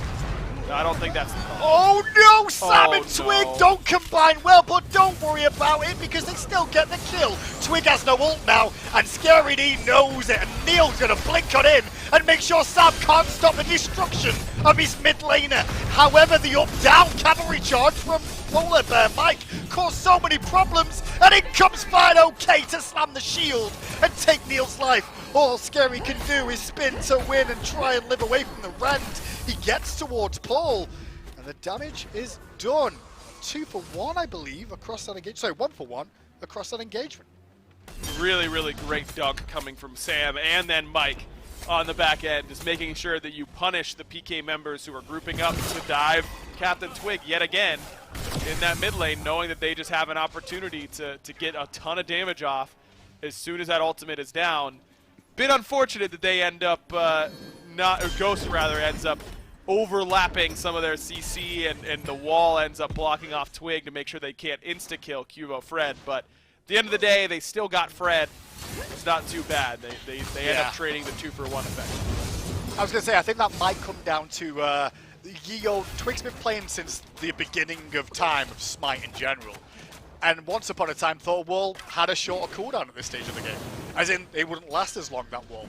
The Fisher time has changed. And that's my excuse I'm going to give him, you know? He kind of predicted of the old timings, I want to say. Because in theory, that would have hit. But at the end of the day, he still got the kill. Yeah. But what's that saying? Horseshoes and hand grenades or something random like that? Whatever. Yeah, close only counts. What sort of... I'm sure the English have some sort of nonsense phrase they use that has the same sort of effect, right? It's for us, it's close only counts and horseshoes and hand grenades because you don't have to be right on with those, so to speak. You got to have something in fake English. Yeah, probably not broadcast polite though is my concern. You know, maybe we could talk off air about that. I can give you a couple, but nothing that really springs to mind that I could say on the air is I look forward to that. No, I like expanding my horizons to the Narnia land. Narnia land. Okay, we're speaking my language. With that, though, it's about 700 goal lead at the moment, I would say, between these two teams. Not a lot to really write home about here because it's anyone's game right now. The experience, though, 2K does matter, I would say, at the moment, at least. Especially if the next Fury, for example, or the first goal Fury, I should say, goes the way of Ghost. They're in a pretty good position. I am concerned, though, that Paul's going to become a problem here because he's kind of owning this mid lane from my point of view. Yeah, despite the 2K lead nearly in experience, Paul's got a level lead over Captain Twig, 0-0-2, as opposed to the 0-2-2 for Twig on the other side. He's already at a pretty big power spike moment, has that Spear of Desolation, so CDR and Pen now acquired. I imagine he's working towards the Divine Ruin. I think that's what you're going to need up against the Guan Yu in that next item slot, but shouldn't be too far off of that either. And once he finishes that second flat pen item, Paul's doing true damage to everybody but the tanks, and even them, he's hitting pretty hard. Well, we'll see what Twig can do with that Charon's coin. How many stacks can he get going on that thing before it gets to fruition? For where the rest of his build really goes to next, because he's definitely someone that's one of the most adaptable mid laners in the mid lane, and I mean that in terms of he doesn't just go for raw damage or survivability. He'll play to the strength of the team. It's always been a credit to Twig, as now they look towards a Gold Fury here, Ghost Gaming, and it doesn't look like PK are really in a position to make this happen, especially with Zapman just coming back from base. Just good identification by Panda Cat. That's almost certainly his call on that Gold Fury, knowing that Zap had just backed, that's a good opportunity for them, knowing that Zap has to match his power spike in the form of an Odysseus bow. Not normally what we see third item because it's all attack speed. It doesn't give any power whatsoever to the Hunter. Technically. Well, yeah, you get every 4 autos, you get a damage proc, but that's scaling on 60%. Oh yeah, you're right. It does have a little bit of flat power as well. So 15 plus 60% of your total basic attack power. So that means normally you want to save this for later on in the build, whenever you're going to have enough basic attack power to make that passive worthwhile. Yeah. But I think this item is so insane in team fights that I support getting it third man. You just got to, if you have it, you feel like you're going to do a lot more damage, and it's going to scale with the rest of your build anyway, so you might as well. I think it's fine. I think it's great. You're lacking a bit of pen from my angle at this point, which I understand. I mean, the difference is, when we've talked about Blink the way we did in Game 1, there's still 6 Blinks in this game. Those Audibo procs really cause issues for people trying to engage on targets sometimes. You don't realize that lightning bolt's coming through, and then you can't blink and initiate, and it causes a lot of problems there. So I'm not against it. It just means that the protections of these tanks on the front line, Ryan, they're going to matter more, because they're going to stay standing taller because there's no pen coming from the Hunter just yet. Not yet, and if Panda, I was going to say, it's normally either Atalanta's or Chin's third, and then the other one fourth. By going Odysseus both third, you're delaying one of those 2 items. The question is, which one are you going to delay? Seems like Panda's going to delay the Atalantas, which is more important for the pen, and less so for dealing outright DPS. I think, just based on numbers, I think it would make more sense to go Atalantas, but maybe the Chin's power curve just feels better. Don't think they spotted Sam in the sky, but Sam just went with a minion wave, and Grasp of Death came straight on through, as did Neil Moore with the ultimate too. So, an ult for ult exchange. And speaking of ult for ult exchange, the duo laners, or the solo laners at this point, are going at it. Panda's ult down, as is Zap's. Both of them have relics available, but you can just see how Hachiman is really able to utilize this Onibo to keep the pressure rolling in this lane. And he's already backed for a balance blade. Zap has not, so that's just power and attack speed that Panda Cat has access to, but Zap doesn't. So that's good identification for him, knowing that's a good opportunity to play aggressively. Good identification for Zap to not take the bait and play slow. All I feel is I'm saying Sam's name is he's the one trying to dictate the pace in this game so far. Ganks towards mid lane, straight rotates to the right-hand side, but didn't really pay off there on that right-hand side. Gank playing okay, used his ultimate to try and allow that to happen, but it won't be enough for now. Instead, he's falling back. And again, Twig in mid lane, going for Stone of Binding here now. It's just a lack of power, I think, is my concern, right? Like, that's my only concern with it. But he is Hebo, so he can get away with it. You are Hebo. It's possible. I just don't like Charon second. I didn't like it in the first few weeks of the year, and I don't like it now. I mean, it's not that valuable to get 20% pen. And you know me, I'm the guy who rants and raves about pen all the time. 20% this early on isn't that good. Now, it does scale effectively as they get more prots. You'll still get that benefit, and so it's not like it's horrible in this slot, but I agree. I just think if you go something along the lines of Doomorb into Deso or Doomorb into Divine, those look a lot more attractive to me than this build path in particular. We haven't mentioned, though, that you do get bonus gold from this item, too, so he is increasing his GPM by going this route, just to be clear. Yeah. You're talking about the 1 gold you get on a kill or an assist? That could matter. That could matter. You flip the coin and you get a gold. So, if you think about it, technically... No, I'm not playing this game with you, Hindu Man. You're used to casting with the new guys now, who are going to yes-and you no matter what. There is no world in which the 1 gold matters. 5 gold's I'm not having it. Nope. If it's 5 members, man, that's 5 gold, you know? Here, let's even get a gold now as the wall came out. Cubo does overhead kick away from the spout. And those oracles, not super important just yet, but when you realize the Fury spawned in 30 seconds time, it could be Sam looking for the gank on Paul in mid. Paul hasn't recognized it, but again, Sam doesn't find the target he was after at first. The damage is good, and Mike can clean this up. Oh no, that's a tower, Mike, not the person you were after. He'll still get down there in time. Does Paul keep his passive? He does use his passive, interestingly enough. Surprised by that, but maybe he can make it work out. Can he get Twig in time is the question. No, Paul's corpse will fall as Neil and Scary just have to hold on to this tier 1. Man, never been cleaner for Ghost, huh? Perfectly aimed ultimates, perfect CC chain, easy for them to get the kill on the Paul. And even though it was ugly, it doesn't really matter. You get both his relics, you kill him, and it looks like you're going to get a tier 1 tower for it as well. Well, I don't know about the tier 1 tower. Neil and Scary doing a good enough work, especially with Cubo and now Zap coming in here. This might be an overextension from Ghost to try and force a fight. A blink kid onto Polar Bear, fight from Neil, and into the sky he goes. Fine, okay, meanwhile now having to tank up the front. But the yeet from Zap took out PBM early. A great engage from Neil, but Twig's back in action all of a sudden. and Scary D's going to be a little bit more careful about frontlining so far. Fine, okay, different story. He's going to force back Zap and Cubo Fred. As the all-random in mid lane is going on, the Fury's just sat there going, is anyone going to come and say hello? Looks like it'll be PK heading there first. I was going to say, I know we did a reskin of the Assault map a little bit ago, but this is looking awfully different than what I'm seeing most of the time. This is a good opportunity for PK because Paul is back. Even though he has no relics and no ult, he's still healthy enough and has a lot of poke damage.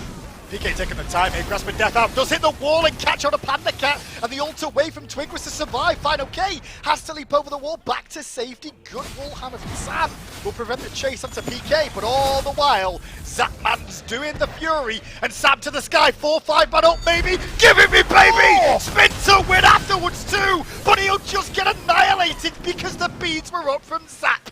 He takes the life, and Twig speed's now down 2.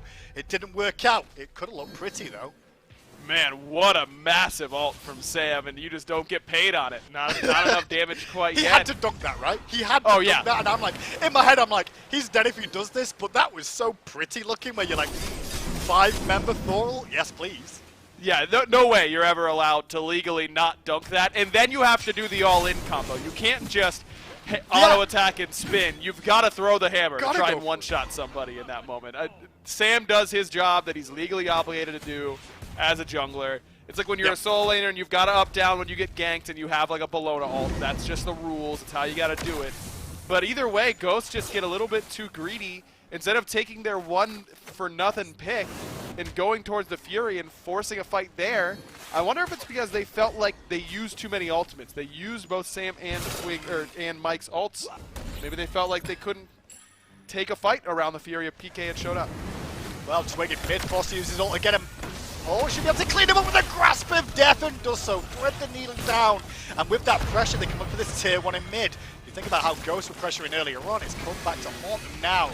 As this little trio in the mid lane of Persephone, Kuzumbo, and this Raven is starting to cause a lot of problems. As Scary D gets hold of Sam now when he's got no beads. Thorns!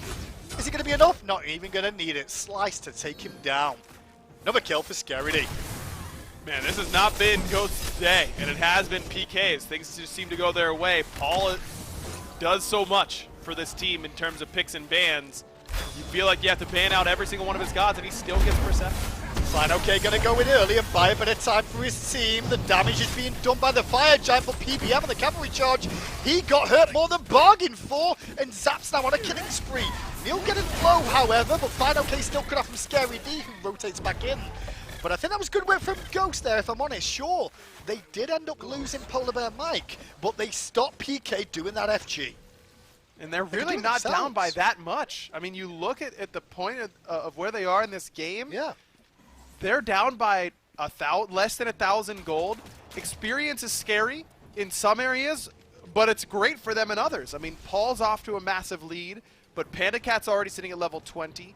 You've got Mike, who's ahead of Neil Ma in this game in terms of XP. It's really not that bad right now for Ghost, but it feels like it's all PK right now. It feels like they're the ones that have all the momentum. And because of that, I like what they're doing. They're being the aggressors. They're not letting Ghost set their feet and realize, hey, we're doing okay. You know, we're not that far down. We can do a fight if we do this and this a little bit better. Instead of letting them talk about it, you're making them say, hey, they're on Pyro. We got to get there. Where are they? All that kind of stuff. That's all scary. Nealon again, did the Blink Sumo Slam, but didn't catch Twig. Only got hold of Mike there, unfortunately. So no real doom and gloom that time round. The Scary and Fine OK box around wards at this FG area. Both teams still able to argue and compete. The itemization still coming online towards the tail end for a lot of them. I think the biggest concern I've got in this game at the moment, really, is probably Neil Ma's level. Being only level 14 at 23 minutes in, he needs to get a bit of solo farm, and I think he could do with that sooner rather than later to be able to frontline a little bit longer as these engagements go on. This lead that Paul has doesn't come from nowhere. You know, there's only so much farm on the map. It's not like Paul is hacking and just gets more golden experience. He's getting more golden experience because Neil isn't sharing nearly as much. And that's the trade-off you make. Yeah, it's just the trade-off you make. You know, you got to make some sacrifices and some stylistic plays. Neil definitely does need to find some farm. I mean, being 4 levels down as a Kuzumbo isn't horrible, But if you can get to an even point, or where you're only one level behind, you do so much damage to backliners that it makes it hard for them to fight you. Sam gets caught by that grasp of death, but he does put a nice wall down just to prevent the follow-up. But they weren't even after him anyway, because they just destroyed Polar Bear Mike before he could do anything. A straight-up raw Zapman ultimate just provides him with a window of now a 4v5. And again, Ghost are on the back foot waiting to see what PK do next. It's one of the big strengths of Heimdall that really we don't talk about enough, I don't think, is not just his safety and his perfect information that he provides to the team, but it's his ability to just get picks as a hunter. It's something like what Neath can do for your composition. It's a little bit different because Neath's global and can do it from anywhere, but in situations like that where it's just a frontliner right in front of you, if they don't pre-ult your ult, they die. And not a lot of hunters can say that. God like Cupid or something like that, you can ult in response and still get out. Not an option against Heimdall. Really good setup by Zap, who's having himself a pretty solid set. He's 4-0 in this game. Yeah, honestly, I think Zap's probably one of the most improved players of the season for me. I think his last couple of years, he's had his ups and downs, mainly downs, but this year, like, he's on the up and up, I would say. He's still had some off games, sure, but I've definitely been liking Zap's playstyle as of late, and I think that really has been PK kind of know their identity now. It's taken him a while to find it with Cuvo joining this team. It's still Paul, the major carry of this team. He's the one they feed the kills to. He's the one that gets the focus picks and bans to. But the rest are doing a really good job of supporting casting to make that happen. They're a team. That's what this PK squad is. They work well as a unit whenever they're playing well. It's whenever they get a little bit too spread out, the right side of the map sometimes ends up being their downfall a little bit. The dual lane has some rough games from time to time. I mean, it happens to everybody on this PK team, but when they're playing like this, they look like they can do it again. A bit of a crazy fight in mid, and it's Twig that's coming out worse for wear a little bit there towards the tail end, but did manage to hold on to his ult this time. Beats, however, a different story. There's now Cubo's at half health with Fine OK swinging around the back, trying to push him back into the damage. Hachiman came through there from Pandacat, but it wasn't enough to whittle down the health bar. Sam again with the ult.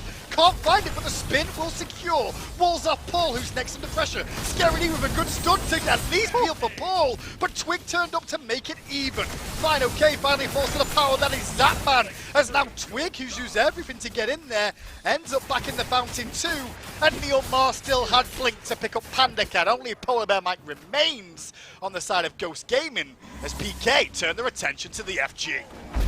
No Blink, no Thorns, no ult for PBM means no contest, I don't think, for the support. And it's not like you're going to be another normal character either. You got to worry about this Heimdall knowing exactly where you are. Zap knows. Buying a lot of time right now is Mike, just waiting for the opportunity. Stealing's hard, but trying to get some damage off and cause some problems is the real duty here. And he might be able to kill Neilmar if he's lucky, but he gets juggled in the air by Scary D, which is so well played. Ultimate there from King Arthur. Just denied the opportunity for the steal by taking him out of combat. Beautiful play. Yeah, that was just textbook by all of PK. Neil baits him. I thought Neil was going to die, but Neil had his ultimate coming up with Pridwin shield in order to stay alive. Scary takes him up into the sky right when he needs his team to secure, and then an easy chase down after the fact. This PK team is looking like they were before their little break, and I was worried for them after especially Game 1 against Radiance, which was just I mean, there's no other word for it. It was a stinker. There was no, that was just horrible. This is what the PK has looked like as of late. And they're taking down, potentially, the top team in the SPL. I mean, I'd be surprised if it's a 2-0 as well. If I see Ghost lose, I'll be more shocked that it was a 2-0 rather than a 2-1. Because I feel like Ghost can always compete, but they're not on the ball just as of late. I feel like Ghosts have had a bit of a tough time here. They're starting to struggle as we approach the 30-minute mark in this. The gold lead has extended to about 6,500 now. They're in not a great spot in order to come back in this game, but that last team fight was fairly close. I mean, things got off to a pretty good start for Ghost in that moment. That's about as low value of a grasp of death as you'll see, and PK still managed to win the fight anyways because of good plays from Neil and from Scary. This front line just feels pretty much unkillable right now. I think a lot of that is because Sam has not been able to be as effective on insta-killing the back line as he would like to be. If you had Sam still have some gas in the tank in order to help on the front line, it might be easier. Bit of a split from PK here. 3 members with the Fire Giant, and there's 3 members grouped up in the mid lane with Neil and Zap on the left, but Paul now starting to join him on this left-hand Phoenix, trying to make sure they split the defenses of Ghost up, force someone into a bad spot as minions now pour down mid. Left-hand side has to wait for a second or two.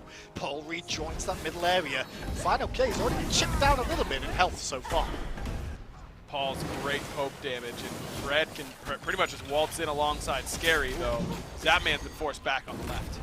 Yeah, I did see an ult exchange from Neil there, but it was at the cost of beads from Sam for Soccer. Scary going to peel around the right-hand side. They did some pretty decent damage to that left-hand Phoenix, but it looks like PK have given up the goose here and just going to fall back into the jungle. A little surprised they don't reset and try and go for that Phoenix, because they still have all their relics up on PK's side. You're only down 1 ultimate, but Ghost is also down an ult. 1 more wave, and I think they probably could have gotten that left side Phoenix. Maybe they're using this time to regen a little bit, courtesy of that Fire Giant, and get back to it. But it seems to me by the posturing of Pittsburgh Knights, they're just going to take 2 neutral objectives in the Primal Fury and the Pyromancer, and accept that that's all they're going to get from this Fire Giant. Yeah, I mean, it's not terrible, though. I mean, a 10k gold lead on 12k for a second or two, I guess, isn't bad. Spend that money at 30 minutes in. Get closer towards those potions. Even Twig now, 400 pot just picked up there just to try and add to the damage, which, honestly, I think people sleep on that quite a bit, Ryan. Those 400 pots can be really useful in a pinch. Huge. Whatever you feel like you need to win the next fight, absolutely. I mean, you're not getting any better value out of 500 gold than a power pot. I mean, it's power, it's CDR. It's really, really strong for you. I don't think Twig is anywhere near being able to finish off another item. I mean, he's got, what, 900 gold in inventory, nearly 1,000. 1,500 gold isn't worth something besides a power pot. A tier 2 of an item, and having to sell your Mage's Blessing isn't that great of a feeling. So I like this decision by him. You just have 2 gold from that Currents coin so far, by the way. Huge. Yeah, you're right. Actually, with that in mind, with the 2 gold from Charon's coin in mind, it's the exact same thing that I already said, because the 2 gold doesn't matter. I think the big difference, though, in terms of like items like that require stacks, is if you don't get the stamps, they don't get worthwhile. And this is a great grasp of death from Paul. Beats down from Twig, as is his ult. Just on the offense, because 2 members of Ghost were trying to push down mid lane. But instead of committing there for that Phoenix, they're just going to fall back. PK happy with the results. They get Twig's ult, they get Panda Cat's ult, but they also get those Hebo beads too. Zap's just using the sword to give himself perfect information on where everyone is, including Sam for Soccer. Oh, a bit of a rope-a-dope there, and Sam gets to the sky in time, avoiding the ult out from Cubo Fred. As wrapping around this right-hand side is Ghost Gaming all clumped up. Sam this time won't go for the 5-man dunk. Instead, though, Polar Bear Mike is having a nightmare, in my opinion, on this Guan Yu. He just can't get in the fray, because Neil Ma or Zapman are just sending him on an adventure every time. And he's not even allowed to choose whether he wants to go. No, it really has been a tough game for him, and I think that's partially because of the composition from PK, but partially because of how ineffective Ghost's damage dealers have been, save for Panda Cat. Panda's had a good game in terms of the player damage numbers, but look at where Twig is, pretty low. Fine, okay, still trying to attack this front side, but just use the ultimate again. PK not even paying attention to the FG just yet. They're hunting for blood. Neil bit off more than he could chew against the 2 carries of Ghost there, and he's got whittled down. A Scary chasing onto Sam for a second. But this is good work from Ghost. They delay another FG in a 4v5 situation, and PK don't try and pull the trigger. They were down in relics in that position too. You get the beads from Zapman, that's an important cooldown. That's a good play by FidoK and the rest of Ghost to get involved. Can't just roll over and let PK take what they won. This team is too seasoned to let you win a game where they are in control like they have been for the last 15, 20 minutes or so. Like the play from Ghost, but they've got to find a way to get Twig some damage in some of these fights. Let him be a damage dealer, because every fight that he's got in, not only has he either been forced out or died, but he really hasn't gotten that much damage off. Yeah, I think that's always the key with a Hebo too, right? If you can get that crushing wave to hit an enemy, you're winning. If you can force the Hebo to use that crushing wave defensively, the other team's winning. That's the whole game plan where you can. The beads are back up in 20 seconds for Twig, so expect to see him walk up a little bit forward one more time. It's also one of the downsides of having a blink is just that one defensive option for yourself. as now the dance of the FG begins again. There is a big minion wave building up on the left-hand side, however, and the mid lane too. Yeah, it's not a great position now for Ghost because they don't have a teleport in order to take care of these big minion waves. Now, it's not an Oni wave or a fire wave or anything like that. I don't think that left side wave is going to get the Phoenix anytime soon, but it will eventually get on top of the Phoenix if no one from Ghost backs. I know, there's a lot of archers there too, another wave coming. Let's find out what Final K can do here. He leaps away as Sam hits with the hammer and double tap on Fred. But Fred didn't really lose too much health there as Mike being very careful about his positioning now. Still though, Neil getting aggressive. The grasp of death split the difference. Didn't catch a toy through that narrow gap, are you kidding me? Final K and Sam though dunk in the backline and get hold of Zapman for his first death of the game. Scary D getting low as is Neil. Paul takes down Sam who gets away, but Cubo Fred's Fists of Fury take down 5. Now Polar Bear Mike with the Thorns though forces PK back, and Ghosts want to give chase, they need to give chase, but they can't with the health bars being down. A crazy fight again, initiated by Neil and Final K and Sam at the same time. Really, really close there for PK just wiping Ghost. I mean, if that Grasp of Death lands properly, I can't believe it missed. It's gonna be a problem for the Ghost Gaming backline, but that ultimate just goes a little bit wide. Really good identification by Sam and Fine that they had got Zap speeds in that last little skirmish by Fire Giant, so it's an all-in onto him. It's still a good work by Zap and the rest of PK. I mean, they get both divers in that moment. Straight 2 for 1, but couldn't get anything past that. Good stuff from Scary D. He's allowing his team to get enraged to catch on a twig. Grasp of Death down 2. It's all focused on the He-Bo. And he's dead now for 60 plus seconds. With an Oni Fury being up, with the Fire Giant being up, that left-hand Phoenix is even more critical for Ghost to defend. I feel like here. Do we see Mike to defend this? I don't think we do. This is a rough spot to be in for Ghost Game. The good news for Ghost is that Paul is completely hooped. He's got nothing in the mana bar. So if you're PK, I would have been tempted to just run it down left. It's an already weakened Phoenix.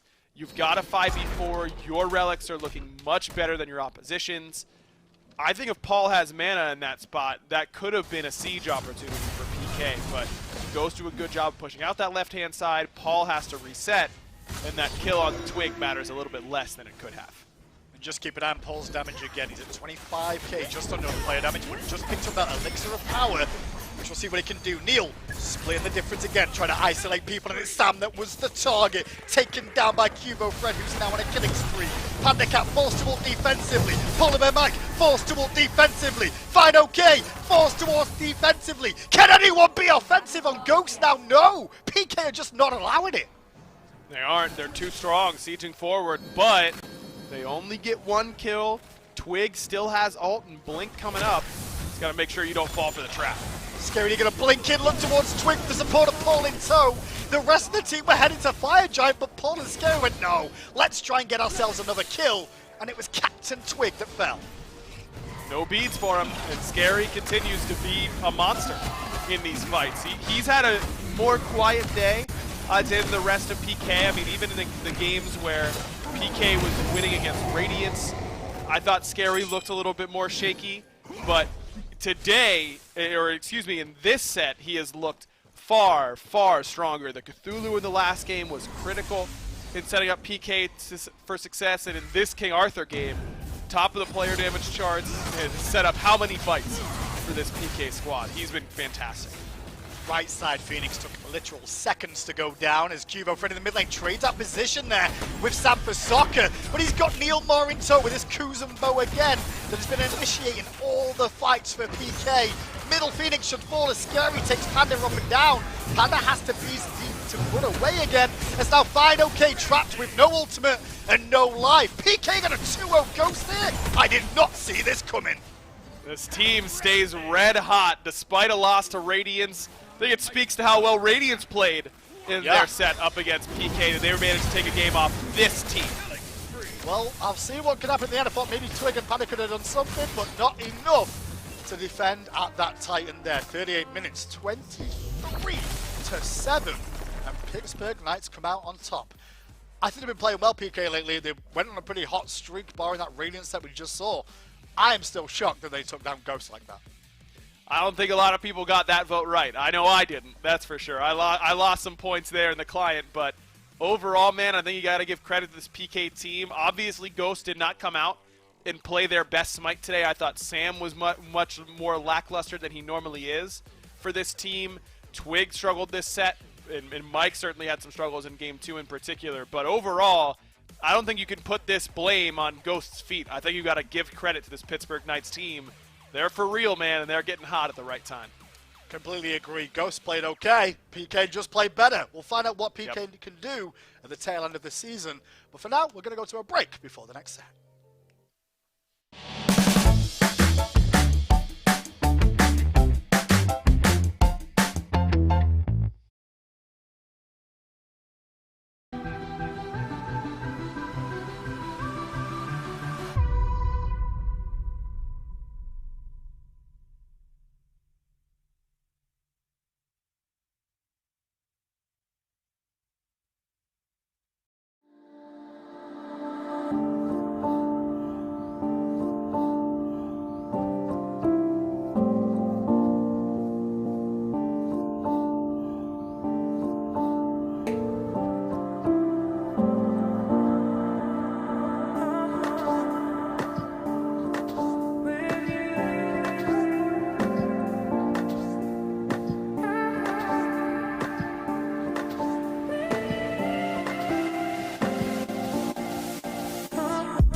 Welcome back, everyone, to the SPL. As I don't know about you, but I'm a little dumbfounded coming into this one. I mean, I had said, like, what's the best warm-up to go up against the best team in the league, and it would be a 3-game set to happen right before it, but even I didn't expect that one. Mifflin Knights come out here with a 2-0.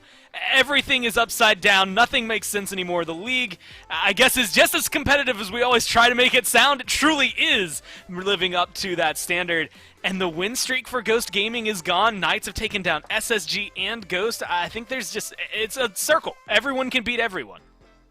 It's a week of streak enders here in the SPL, man. But who was expecting PK to holistically team diff Ghost? It wasn't one standout player. We had 6-2, we had a 5-1, we had so many good slash lines for the Knights, and it just felt like, again, Ghost Gaming was really struggling. Captain Twig in particular had a very poor game with a little bit of a strange nuanced build going the Karen's Coin Soul Gem Hebo.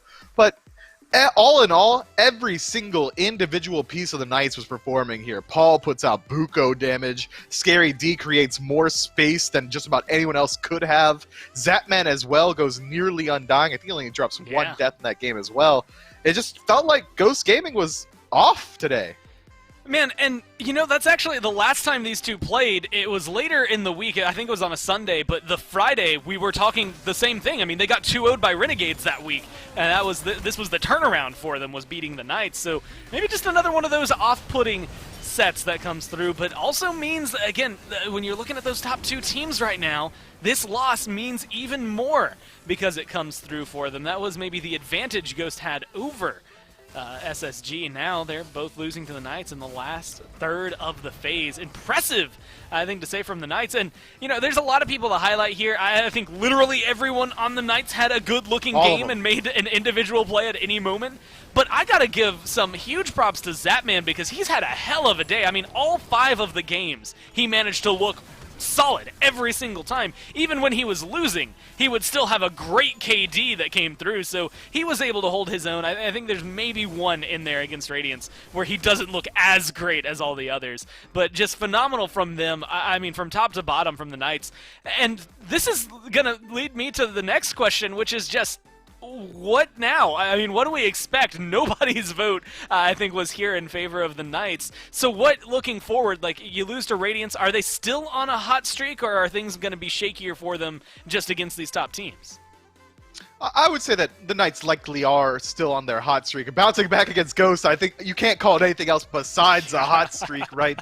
Radiance bring a little bit of an unorthodox draft of this 5-man dive. It felt like the Knights were struggling to adapt to it, but when you're able to bounce back immediately from a 2.5-hour loss of a set and then take down Ghost Gaming, I mean, that's great. There's no other words. I need a thesaurus just so I can look up synonyms for great, because that's how Knights are looking right now. And just to even further highlight that, you wanted to highlight Zap. You said there was one game where he might not have looked as good. That doesn't mean bad. He just didn't look as good, because this dude has been popping off consistently all day.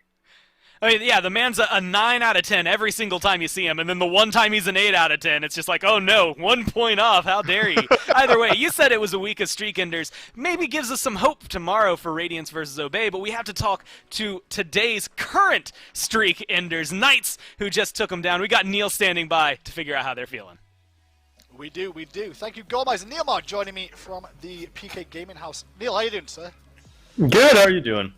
Not too bad. What is Paul eating today in the background? Because I believe last time we did an interview with you, he was eating some soup, and people wanted to know what it was. Was he eating? I'm not sure. I'm out of eyesight. I don't like bugging him. You know, you got to keep him in tip-top form. His head's probably thinking about this next god he's gonna pull out. Maybe another build. Again. Another set. Who knows? Yeah, it's a secret. Okay. Do you actually talk to each other in the gaming house, or do you only talk when you're virtual? We don't talk at all. We walk by each other, don't say a word, give a little salute. Maybe a handshake here and there, but we don't talk social after distance. Social distance, a little bit off. Yeah. Well, we use fake hands. We get mannequin hands. We shake those. Get a bit serious for a second. I mean, you guys had a postponed game, a couple of postponed games, and now you're in a catch-up session. How difficult was it to really prep for those games with the additional workload that you guys were going to see? Did you find it more challenging? Not particularly. I mean, we just look at the other team's picks and bans for the most part. We prepare for games, and then throughout our week of practice, we just look at what we want to do, and we just prepare accordingly. I think a lot of these teams, they play kind of similar Radiance and Ghost as well, right? They have a really aggressive support, so it was kind of nice that we got to play both those teams in 1 week, because you can kind of work on similar bans, like Aurora and Mike both prone to play Hurricks and Emojas, so it wasn't too bad. I think we got kind of lucky with the teams, though, for sure. That's good. I mean, one thing I do want to ask, obviously you guys have been on a bit of a hot streak as of late. Sure, that Radiant set we just witnessed today as well didn't work out as planned. But, like, what was the catalyst or the change for you guys that you feel like really invigorated you for this hot run you guys have been having just now? I think just everything kind of clicking. Like, the second half of the year is a bit more serious, obviously. Like, first phase, it's kind of hard to be as focused as you want to be just coming off of winning Worlds. I think you see a lot of teams kind of slump in the first phase. It's not that we're not trying, but it's just not close enough in proximity to Worlds. And now second phase, it's kind of like a kick in the pants, especially losing to Radiance as well, right? We've been on a hot win streak, so losing them is a bit of a kick in the pants, right? You got to be going strong every game. You can't fall asleep at the wheel like in game one, or you're just gonna have a really bad set. So it's kind of about how close we are to Worlds, I think. I think my final question really is, you guys have now got Sanguine up next week, and you're tied at 1-1 in phase 2. How's it gonna go? You got any cheeky I think it's gonna go well. Special? I don't know if we have anything special planned for them, but they're a great team. We've struggled with them historically in the first phase, and we picked up our first set win against them the year last time we played. They've kind of been really up and down, so it's hard to say how they're going to be for sure, but they're always a great team fighting team. You can expect it to go late and them to really just play well as a unit there. So I I think it'll be a lot of fun, though. I think those guys are all really talented players, and it'll just I think it'll come down to what kind of form they're in when we play them on that given day. Perfect. Neil, thank you so much for the time with you. Congratulations on the victory there. Good luck next week against Sanguin. For now, let's get it back to Gore on the desk. Thanks so much, Hindu. As we go into this, looking at the way things have shifted, as well as the way the day is going so far, because friendly reminder, yes, we're 2 sets in, but that's not it. There's still one more SMITE game that's going to be coming forward. You have to watch Space Station Gaming going up against the Renegades, both of them looking for a win. Space Station may be favored considering how they treated Obey yesterday, but you never know with that Renegades squad. They're always full of surprises. One of their last wins has been up against teams like Ghost Gaming, so you never know what to expect out of them, and right now these wins mean more than ever, or losses depending on where they come for SSG and Ghost, because they're still fighting for that top spot. 14-4 now read the number 2 team here. Space Station Gaming at 14-3, they could potentially take first back this week by beating the Renegades here in a second. Knights keep themselves tied up with Sanguine Mifflin. Everything's topsy-turvy. The standings mean nothing. Life as we know is just circular, and quarantine's going on forever. How is the league going, though? Competitive as ever. You just drop a truth bomb on me like that and expect me to talk about... Yeah, the league looks good, Gore, okay? The league looks really good. SSG's sitting at the top, and I think we could be pretty confident saying they'll probably maintain that slot, put a little bit of distance between them and Ghost. Renegades is a team that I think has the potential to be very good. They have the potential to be one of these top contenders. But right now it feels like they're in this state of flux where they're really trying to figure out how they want to play. Whereas SSG came into the league at Phase 1 and knew exactly what they wanted to do, and they've spent this entire time honing it. I've got to favor the boys up top. Well, not just you. From what I remember, all of the in-game votes had it 95-5 here in favor of SSG. We'll have to see if they're going to be able to hold up to that standard, or if Renegades are come out with another surprise like the Knights, but we're going to do all of that right after this break.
yet to see the meaning of cruel. Let the heavens rage!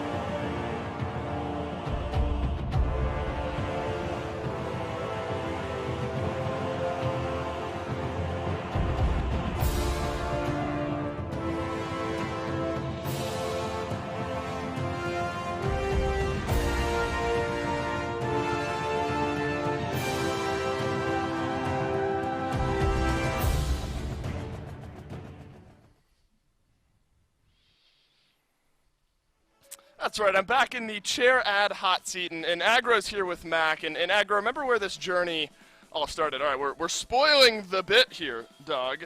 We're spoiling it. We're getting way ahead of ourselves. You remember where we all started here, right? I mean, months ago, I joked on cast about getting a dog, and then the second thing I did was bait here with the Maxonomic pillow. Which was very good. Which was very also good, very rude. Yeah. But now no more baiting to be done. We've got a little squishy friend here who's going to help me talk about Maxonomic. Oh, wait, it's upside down. It's her favorite little pillow. And we love our chair sponsor here, Maxonomic. Look at the little head poking over it. And look, if you're saying no to a chair, you're saying no to this. You're saying no to this if you don't buy Give me 5. These Maxonomic. I'll buy 10. You don't get a puppy, but you do get a chair award. You're so sweet. Thank you very much, Maxonomic. Oh, now she's giving kisses. Oh, thank you so much, Maxonomic, our chair sponsor here for the SPL and the fan favorite of all of the little puppies. This is Ramsey. You'll probably see or hear her running around in the background here at some point. We'll see if we can do a whole desk. Oh, I know. This is going to be the best desk segment of all time, by the way. I've tried to get Mackenzie up and more in camera, but she is so comfortable just lounging that I can't do it. She immediately wanted to get down and run and play. So the couple of minutes that I had her there were about all we'll get, but we'll see more of them anyway. So we finally come full circle. The pups have joined on the camera, and she'll have to meet Mac here very soon. Unfortunately, we can't talk about puppies all desk long because we've got a third set to go through today here in the SPL, and it is Space Station Gaming versus nearly said Radiance. Renegades. That would be back-to-back games for PK and Radiance if that were the case. But SSG versus the Renegades, two teams on opposite ends of the standings here, Aggro, and SSG look very hard to beat, to say the least here at the moment. Renegades a small push forward recently, but haven't quite found their footing with this new roster just yet. No, not quite yet. And they've had some really good moments. They've had those flashes of brilliance that we've kind of come to expect from all three bottom-end teams between the Renegades, E-United, and Obey. All three of them have shown moments where they look like they can compete with the top end. It's usually been, except for Ghost and SSG, but that dynamic has changed. It changed a little bit last week. We'll see if Renegades can continue that and try and upset SSG here. And one guy you're going to have to go through if you're going to upset SSG will be Raffer. Raffer, a large part of this duo lane here that has been, I think, working somewhat well for this SSG squad recently here. The picks, I think most of the current meta picks, I think, work with what Raffer wants to play. Kuzumbo, definitely, I like that we see that. Actually, first highlight overall, I think that really fits into his wheelhouse. It's a tall task to go toe-to-toe, not only with Raffer, but Raffer and Vote. The SSG duo lane is definitely one that's difficult to go up against. It is. They're the complete package. They really play every phase of the game really well. The one weakness they've had historically this year has been a little bit more early game focused, but I think they've fixed that. They've won some games by snowballing early, which is something that they didn't really show that they had in the repertoire before. Now they've shown that capability, and their mid to late game is still nearly unmatched in the entire SPL. So I think that if Renegades are going to have a shot today, you've got to go for the big early game snowball. Pick something aggressive for Jake over there, that long lane, and maybe try and set guys like Raffer behind. Yeah, you look at Jake and Barracuda. In aggro, admittedly, even in very tough sets for this Renegade squad, Jake he's an enigma in his own right. I think he's very hard to lock down. And in their previous set, they get 2-0'd by Ghost. They 2-0 Obey just before that. Remember, that was a very fast set against Obey just prior to the loss against Ghost. Jake, he can perform like one of the better supports here in this league. I think it's hard to kind of put my finger on exactly where he's going to be playing, but him and Barracuda have definitely built up some synergy of their own, and I have high expectations for them nowadays. It's really, for me, it boils down when I'm watching Renegades, in Jake in particular. It's a matter of if he has flipped the switch or, alternatively, turned on the Jets. That's a huge part of this Renegades duo lane, because if they get him on a comfort pick, something like the Fafnir, like the Sobek, Jake is one of the most mechanically talented supports in the entire league. And if he's feeling it, if he's turned on the Jets, he's hitting everything, then I think the Renegades usually have great potential to snowball those games. Really, the one part of the map that I'm really never that worried about for Renegades is this duo lane. I think when they struggle, it's usually in jungle or on solo or on the right side of the map. Sometimes Venenu can struggle a little bit as well, but I think he's been playing a lot better as of late. I think that when Renegades are able to put together the whole package, it's usually Jake running the forefront. And Aggro, this is something we'll be able to dive into a little bit, after. We'll get to hear from Jake in a moment. What do you think of this Fafnir pick? I mean, it seems like Jake is one of the maybe only supports here in the SPL. There are a couple other guys, I think, as well. But he really likes this Fafnir. Do you think that's an advantage to have, a disadvantage? What do you think of Fafnir maybe as a whole in the current meta? I think Jake's God Pool is both an advantage and a disadvantage. I think that he has his moments where he ends up being really, really hard to pick and ban against because he's willing to play a whole lot of different things. But when you don't have the capability of picking Yamoja early, that'll hold you back. I think that's the one part of Jake's game that's really missing. But the Fafnir pick has been great for him. I think that I'm fine with Renegades prioritizing it. Agreed. You mentioned turning on the Jets. That's important for this Renegade squad to give them a chance over SSG.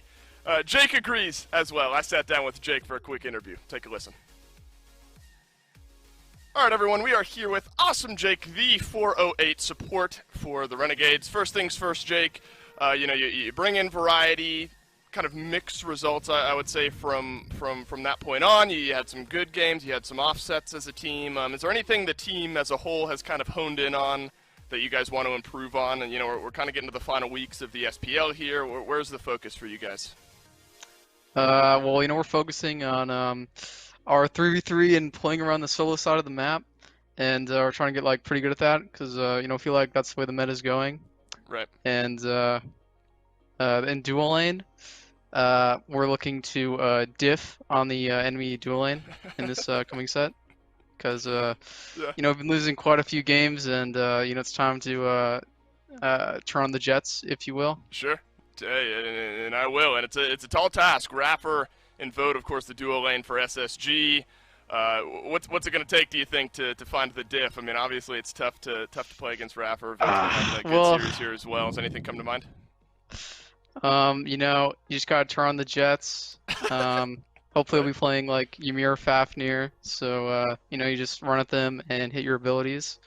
And hopefully me and Barra can find the duo cohesion that we need to overcome the obstacle that is, Vote and Raffer.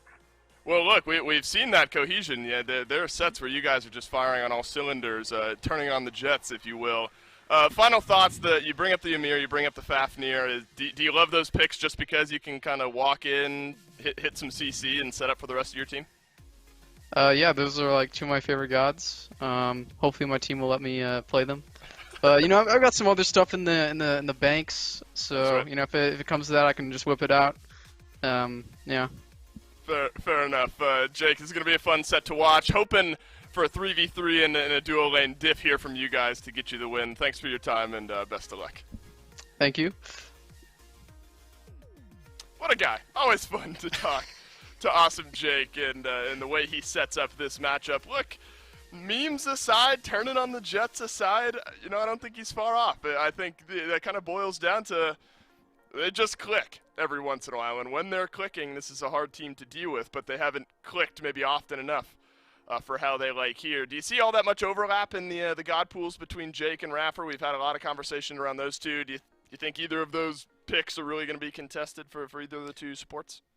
I think it's really just Sobek and Kuzenbo that are shared picks there. Otherwise, we're seeing a little bit more things like Fafnir from Jake. We're seeing things like Ganesh from Raffer. I don't think we're going to see Ganesh from Jake at all. And I don't expect to see Fafnir for Raffer. So those two are kind of separate. The big one, as it always will be, is Yamoja. Jake has not shown his ability to play that character at a high level quite yet. And I think that's a big deal. Renegades have to man it every single game. And starting the game with one less ban than your opposition is not an easy way to win. Definitely not great. And our question always around this SSG team is when are teams in the league going to start banning out the Amaterasu if they're not willing to pick it away on their side? And the answer is now. Renegades, Amaterasu off the table makes some sense, but look at that. The Fafnir taken away. Jake said, hopefully my team will let me play the Fafnir, but SSG are not even going to let him have the option for one of those two picks. Ymir still on the table, of course. Erlang Shen, I think smart ban against Cherio. The guy got, what, a penta and a couple of quads or something like that on the Erlang Shen out of the jungle. Sobek as well. So aggro, there is a little bit of focus on Jake and targeting out his god pool from SSG with their 2 out of their 3 bans. And no Yamoja ban here from Renegade, so I'd expect SSG to go for it, though I would like them holding it as well. Make Jake show you he can play it. And this is a big game for Renegades if they decide to go for it. Dardes gets the coveted Aphrodite. It is not often that he gets this given over to him. I wonder, with Neil Ma playing a little bit more Odin, with some players playing a little bit more Circuit, some of these anti-heal options kind of coming back into the meta in small ways, maybe Renegades is going to rely on some of those in order to make sure that this Afro doesn't take over the game. I like this, the Cupid for Barracuda. Definitely a contested pick. SSG, love that Cupid out of the duo lane. Seen it sometimes flexed over to the mid, though it's been a little longer since we've seen that. Oh, there she goes into the background again, running around somewhere. Hercules as the second pick here for the Renegades, so that's smart. I mean, that's a strong pick, I suppose, for Raffer. We've seen some flexibility out of Hercules in that maybe solo lane once or twice here recently, but obviously more usually out of that support role. If it is a Cupid Herc in that duo lane together, is that a combo you get excited about? Absolutely. It's great kill potential. It helps Cupid clear the wave. Sometimes Heart Bomb only hits half the wave. If you Earthbreaker the archers in, it'll clear the wave pretty much instantly. I think that it is a pretty good combo, and it would make sense to me to have Renegades take a god for Jake top 3 here with already 2 bans devoted his way with the Fafnir and the Sobek. But if I remember correctly from watching you and Finch's recap, I think I saw variety on the Hercules even last week. Right. So maybe that is something that we could see Renegades trying to hide Jake's pick until a little bit later on. Well, look at this. The Held makes her way through. She's oh, that's right. We're getting back to picks and bans. Looking which way. Oh, she does not. She got toys all over the place. She needs to romp around and play. I totally understood. Yeah, she's a free spirit, Dave. Right. They gotta let her roam for the time being. Held locked in for the Renegades here. A pick often banned out, I suppose, against Dardas and Paul, I guess, for PK. Not something we've really seen picked up by the Renegades often, if at all. Yamoja, of course, worth mentioning. She is picked here for SSG. But what do you think about the Hell pick? Is that something you think works for the Renegades? It's an interesting idea. I mean, you're giving so much sustain over to SSG in the form of the Afro and the Yamoja. You have to try and match it at some level. And instead of going something like Guan Yu, which a lot of other teams have gone for sustain as of late, Renegades opts for the Hell, which is just there to try and match that same sustain. But Hell is a character that gets locked in by those Yamoja walls. It's a character that's susceptible to getting one-tapped off of damage from, say, a linked jungler with an Aphrodite back off extra damage. It's a lot of pressure here on Ven in order to match the output of Dardes on Afro. And just so everyone understands what I'm saying, Ven needs to match Dardes on Afro. Arguably the best player in the SPL, Dardes, on arguably his hardest pick to counter, Afro. So we're all on the same page. That's what I'm thinking here, man. And now Kali for Cherio. Okay, we found the squeakiest toy in the basement, so be prepared for the next few seconds to be listening to that. Kali for Cherio, look, you're looking at the first 4 picks here for SSG, and they got to be wondering how they got away with this. Vamana, maybe a little bit different. So Nika not on the Amaterasu, you know, the memes surrounding that. We get a chance to talk about the Vamana and how that solo lane might look here for Nika as I get this toy away from this dog. You can barely hear it, Dave. It's fine. Okay, If Ramsey's happy, we're happy, and that's literally all that matters. I gotta say, I am not happy with this Vamana pick here for Nika. I really dislike whenever you pick gods like Afro and Yamoja and Kali, gods that already do poorly against anti-heal, and then you go here. Have a Vamana, a pick that gets obliterated by Cursed Ankh, by the way. Yeah. They're going to buy a Cursed Ankh already. You want to pick Vamana in compositions where that is the only sustain, and you go, I guess we get an Ankh here for the Vamana, but it doesn't feel great. It's a 1 relic for 1 god kind of thing. I really dislike this Vamana pick here for SSG. Now, maybe the idea is they can't all have Cursed Ankh. We can, if someone else gets Ankhed and then Vamana can ult, it's not as bad, but that's not really how that works. If any duration in that Cursed Ankh duration happens, you're going to get anti-healed. I loved this comp up until the Vamana pick, and I still think the other 4 picks are strong enough to get SSG this win, but I'm surprised at the direction that Nico went. I think he's going to have a difficult time staying relevant in this game. I mean, if you're telling me that Dardas gets Afro, Vote gets Jingwei, Rapper gets Yamoja, Cherio gets Kali, I agree. I mean, that's nuts to me. I think Renegades have themselves some comfort on their side as well. A little bit of a flex pick in the interesting department maybe out of Venenu. Final thoughts there, Aggro? Yeah, there's only one way Renegades can win this one, Dave, and that's by turning on the jets. We got to activate those jets. Stat. Hey, look, the plane's all fueled up. Let's see if the jet is fired up. SSG versus Renegades. Let's kick off game 1. Thanks, fellas. Let's see if Renegades can hit the gas perhaps here and find a win over SSG. Thank you guys again. I'm joined here on the cast by Goremizer. Still got Doug providing us the views, and we still need you to make sure you're voting for us in chat. Hit the polls so you can see who you think will win. But Gore, I mean, obviously SSG are favored here, but I think we're doing Renegades a disservice if we don't acknowledge how much better they've been playing lately as this Jingwei gets hit by the driving strike. Beads are expended, but not out of the woods just yet. The rest of the Renegades are still hunting Vote here, Gore. They've got the flank, and I think this might be trouble for the Jingwei. Lasra finds first blood before the minions even spawn. And so that one, you chalk it up all to Skinergy, right? This retro Hercules skin has to be the main reason Jake is able to get there. I mean, he uses his blink for it. And in fact, he's still willing to be aggressive. They want this purple buff. It's not enough to just get the first blood. They're going to hover around here. And honestly, if Vote takes the pathing that he looks like he's going to, if he gets into this fight, you're going to get pushed against the wall again. Jake is absolutely going to take advantage of the positioning here and at least stop them from getting some farm. We talk all the time about how much pressure Hercules has, but same is true for Yamoja. If SSG can find a way to stabilize here, they can certainly compete in this lane, as Jake now a bit sandwiched. Take a lot of extra damage here from Vote and Raffer, but continuing to push forward. This is how you play Herc, with reckless abandon, and it's working for Jake here so far.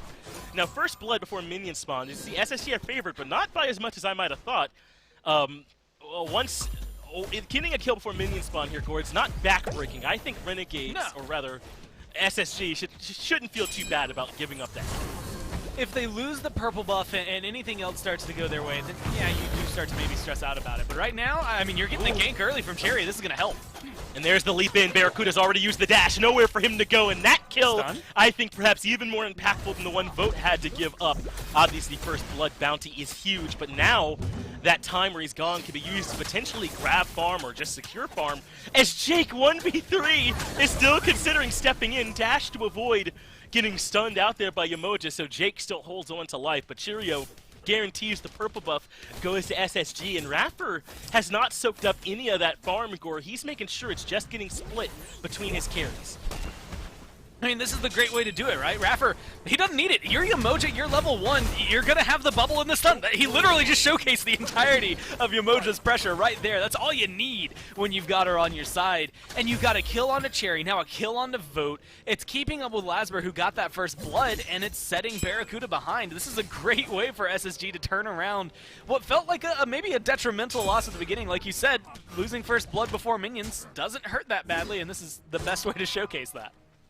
Yeah, it just isn't a game where the kills themselves are that brutal to give up, right? It's all about when you're missing from the map and the other team gets control, where that punishment really comes through. And think about the sort of cascading effect. Lasbra really thrives off these early ganks onto duo, but I think Cherio's kind of taking that off the table here a bit by rotating over early, putting this duo lane of Renegades a bit behind by getting those 2 kills to start, 1 for him, 1 for Vote, and make it life a bit harder as Raffer gets pulled in, has the Riptide, but the Heart Bomb is still ticking. Renegades could certainly use a kill here. The dash in, and Jake putting all of what Cheerio just did to bed by coming in and finding another pick in the duo.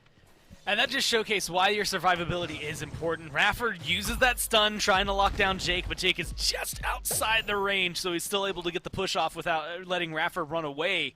And I think that Lasbra might have some trouble until he's level 5 keeping up with him. Both Raffer and Vote have some good disengages, but Jake's not going to, especially now that his blink is up. He's going to be able to continue getting aggressive.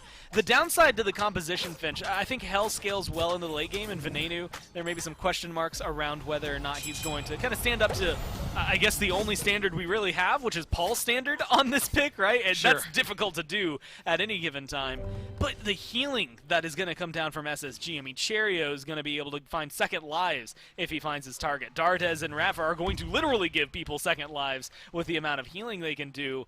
I think Renegades, the trouble that they're going to run into is that sustained later on. Right now, it's easy to get the kills because the health bars stay relatively permanently down if you get that poke. But in a few minutes, that's not going to be the same. You have to find them now. It does really hurt here for Raffer, though, that he ended up falling on that tail end. That was a huge pick for Renegades to kind of bring things a little bit back in their favor after SSG, with that early rotation from the Kali, found a way to fight back. So now, exactly like this, Jake can start to do a little bit of rotating ahead with more impact, level 4, as opposed to Raffer, who's forced to leave lane because Jake is, but is still level 3. And now Renegade is starting to look around at the enemy jungle. Not a lot there, but they're looking, and Jake might be here for the speed, gets there maybe a little bit too early, but does put down a ward, I believe, so he'll know that speed is up right now. And Cheerio is still elsewhere on the map, but Renegade's not going to make a move to try and strip that one away, so no harm, no foul. Maybe I spoke a little bit too soon. Now Jake is making a little bit of an Odyssey, a trek down here, but Raffer will cut him off. Not going to let Renegades come down and look for the speed. That's a hard buff to get. Is Variety now the one under siege? Gore, the knock-up was there, but Variety just survives. But now they're in a position, if they want to, they could maybe cut someone off. Jake maybe seems the most susceptible to getting locked down here. They're going to do so to make sure they get this Hercules, but I don't know if it's going to be enough. Look, he's so tanky, he's turning it around. He got a big heal off the mitigate wounds there and is able to push forward and get the kill on a Raffer in response, but Jake's still low. Nika is sticking to him, looking for the kill. He grabs it, but Cheerio was low as well. Lasbra is able to return the favor back onto him, but Vote is a part of the fight. Nika able to get a double kill, and the Hunter has joined the fray to even up these numbers. Nika blinking in, finding the slow, forcing Venenu to use the beads to get away. And Space Station find a couple of kills in that fight of their own. I don't know where to really chalk that up. I mean, we get to see this Vamana come through, and admittedly he last hit that last one, but otherwise was very potent for him. And now, again, Finch, they're just scrapping at this point. Fields of Love to disengage from Renegades. I think for a composition in my mind on Space Station that you're not supposed to be looking at them getting this aggressive until maybe later. I guess Yamoja enables some of it, but Kali, Aphrodite, even Jingwei to an extent, you're not supposed to be fighting yet. You're supposed to wait. You're just farming. Calm down. They are incredibly aggressive, and it's paying off for them. I think getting the kills over there onto someone like Nika, letting him get ahead on a pick that, as Aggro had highlighted on the desk, is more than likely going to struggle in the late game, is going to let him maybe help snowball a small lead over Variety. He can make some rotations, and before any of those anti-heal items come online, before a Cursed Ankh comes online, he can be impactful in these team fights, have a very big, I guess, just presence throughout all of them. And then when he starts to wane, it's still going to be him. He's been the problem the entire game at that point. So Dartez, maybe Cheerio can get away with murder at that point because everyone's focused on Nika. And take a look at the network charts to get an idea of how this all breaks down. About 300 ahead for Lasbra, about 300 ahead for Ven as well. And now Nika, trying to defend the blue, has to go into the Colossal Fury. Does end up surviving, no real worry there where he sells the ult, but not able to defend the buff. And now Raffer having to reposition 4 members of Renegades are on the right. The only person not here is Vera because he's in lane. As Tyrio leaps away, Jake takes some additional damage and Renegades steal even more farm. Gore, this is Renegades kind of forcing SSG to play at their pace. And now SSG are rotating in, looking for the lockdown onto Lasbra, the member of the furthest forward. But Variety comes in to provide some heal. Lasbra low will use the ultimate and hopes to reposition, but ends up finding nothing. Tyrio locks him down and SSG find the first kill. I mean, just being able to find the only kill as of right now, and with the tower line where it is, I don't know that they're going to get too aggressive, although Venenu, a little bit of awkward pathing. Yes, you get movement speed from your heal. Yes, you got to cleanse. But you still got to be careful as hell in these waters. You don't have enough mana this early on to be able to hold anything. No Doom Orb online either, so he doesn't really have anything to help give him that boost. And it is just that sustain. But Jake, I got to give props to him. He's been all over the world so far this game. He's been able to be over there in duo. He's over here in solo. Goes back to the speed buff occasionally just to make sure he knows that he can be there. I think he is just running wherever he wants. And honestly, once Hercules, with the amount of healing that he has, the amount of tankiness he already has as well, even though it's just innate tankiness and the warrior status here, then you add a Hell onto that, and Jake, I just think, literally doesn't have a care in the world. He's an early game Hercules, and he knows that, so he's playing, as you had said earlier, with reckless abandon. And he's been playing that style nearly perfectly so far, just relentless aggression coming out from Jake. But SSG have done a good job of responding to it so far. Just take a look at the goal charts. I mean, things are basically even, a little bit back and forth, just depending on how these waves end up breaking down. And Tyrio has the kin size finish now at this point too. I think SSG have done a really good job of finding ways that they can counter this early game aggression from Renegades, even though, as you said, SSG have a largely mid to late game type of draft. This time, though, Renegades do find the blue buff invade successfully. They bring 4 members in, Gore, to make sure they can fight if SSG are there. But SSG, wisely, I think, elect not to take that fight and just give the buff up. And ultimately, I think SSG are in this position where they can make calls like that. The kills are 5-4, but they are also just slightly 100 gold ahead in kills, gold, I should say. But they're finding the kills more consistently. I think their lockdown is a little bit easier found as well. Good slows that are detrimental, almost to the point where I'm looking at Space Station, or if I'm looking for Renegades, I kind of want a Heavenly Agility just to try and stop some of this. They've got a lot of control in lockdown for SSG. Alongside your beads, something to disengage would be really nice. Something to be able to get away from, as you mentioned, all this control that's coming out would be big. The Totem of Coup goes to SSG. Tyrio has been chilling in solo for a minute, just putting some damage on the Variety and eating up a little bit of that farm alongside Nika. But now the rotation's on. They're leaving solo alone, heading back towards mid. But it looks like Renegades are on the run as well as they head back over towards the red buff. This is an interesting one here, Gore, because both of these teams are moving into the late with a ton of healing as Votes and Barracuda end up trading out their ultimates. And Cherio gets pulled in. Renegades set a trap hiding near that Oracle field, and they're able to pull Cherio in easily.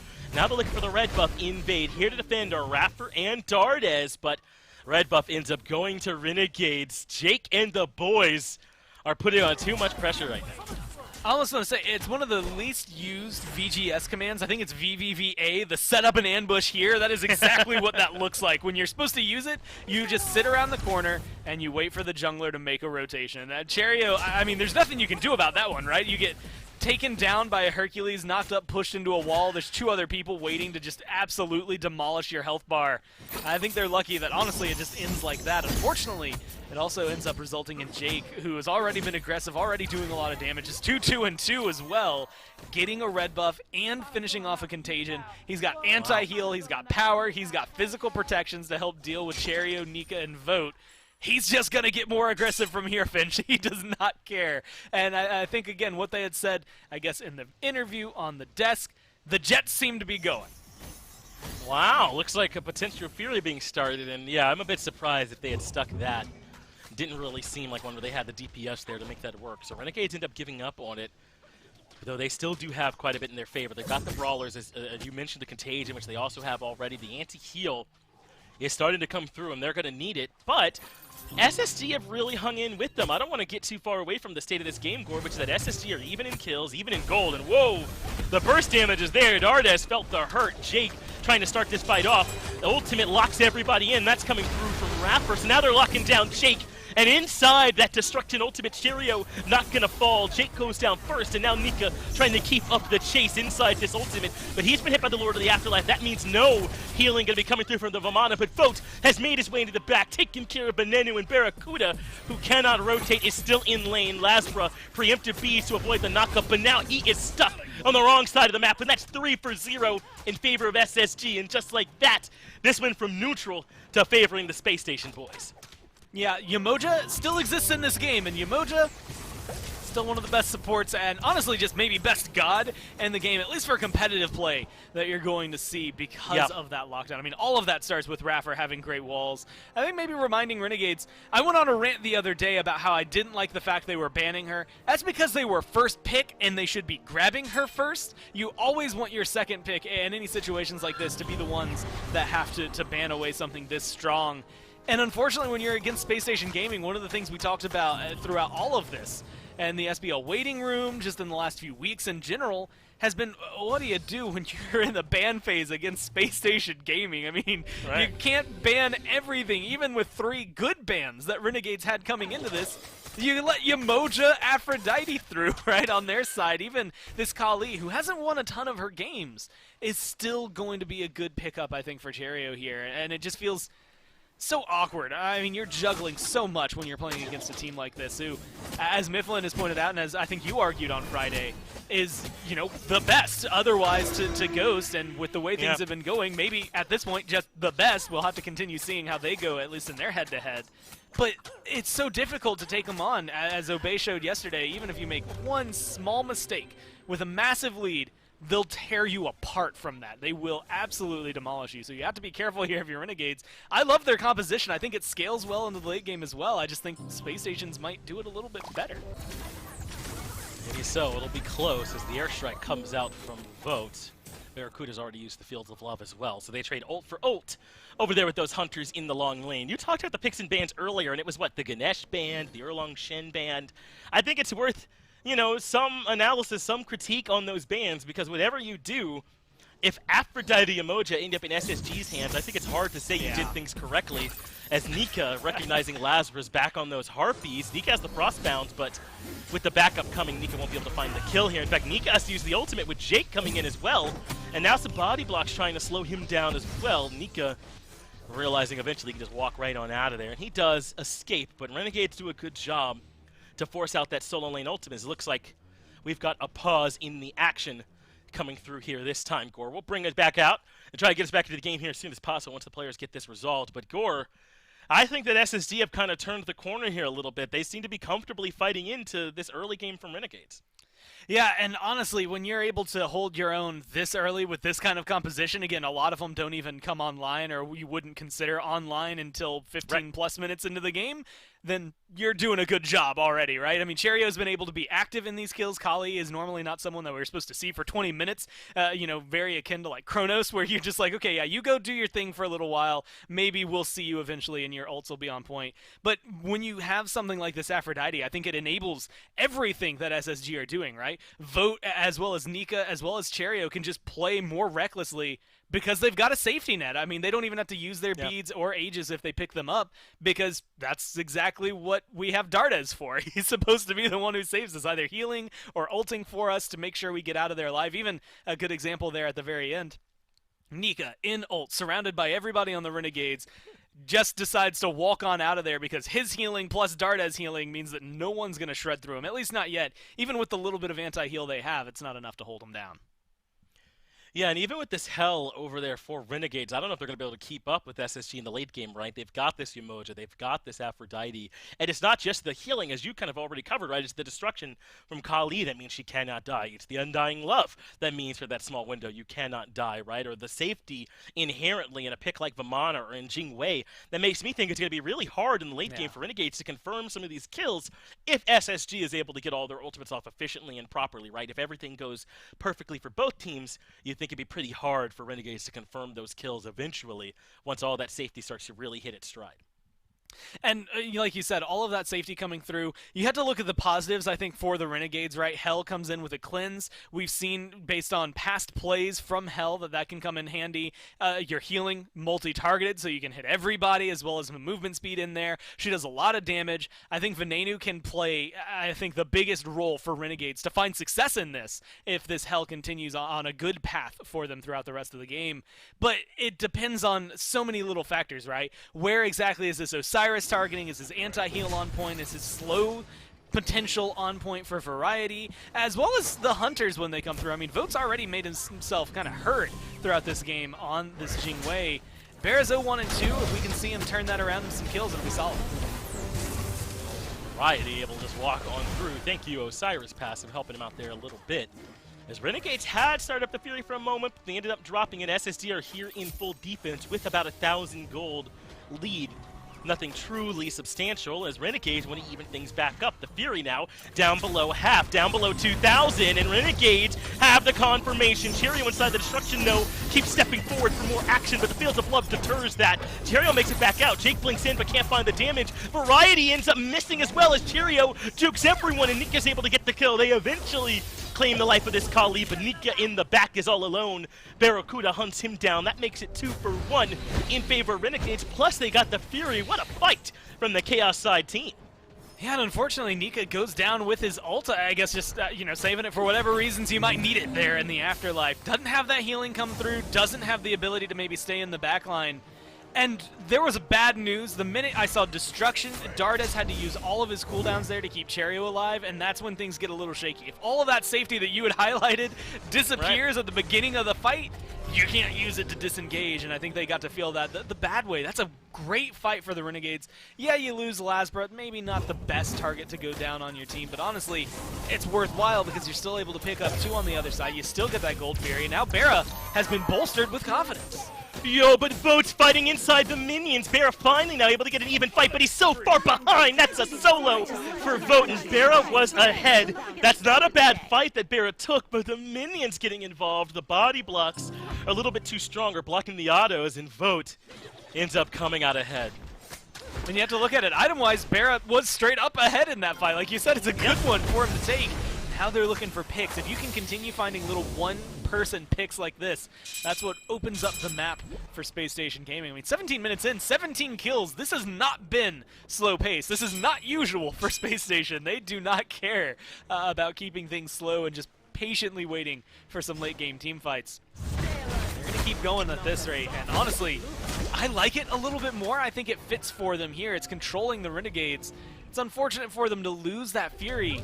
They're in a good spot to continue this amount of pressure, especially if they find picks like that, one-on-ones like that. It's been locked down on Barracuda and Lasbra. So far, Jake has been the one, I think, alongside Variety, that's set up a lot of these kills. Yeah, I mean, things are starting to look a little bit rougher now for Renegades, and I want to make sure that, that it's clear. I don't think that's a bad decision by Barra at all going in there. Just things don't quite end up going his way. Vote was able to find some crits. Again, the minions end up surviving. It does a lot of stuff that didn't quite go right for him. And he ends up losing that fight, and it kind of looks bad. But things are still very much even in this one, Core, kind of as you're talking about, right? I mean, the levels are dead even all the way across the board. The experience is separated by nothing. It's essentially SSC are up 3 kills, but that doesn't really translate to anything in the numbers. This one, we're coming into the 18-19 minute mark, the mid-game of this one now, Core, and things are entirely up in the air. It's just going to come down to the execution and how these two teams end up fighting. And if things go the way they went in that last fight, where Destruction and Undying Love and all the healing end up being used just trying to keep Cheerio alive, and he dies and never gets to get his damage off, then I think Renegades are going to win more fights than they lose if things can continue to go that way for him. Well, Cheerio, though, has already finished those chin size, has the haste and katana, is working on even more that will allow him to lock people down or just stay alive, and maybe more so maneuverable in the backline there. So I'm excited to continue watching him, plus his speed buff, if he picks it up. There it is, as he turns around to grab it.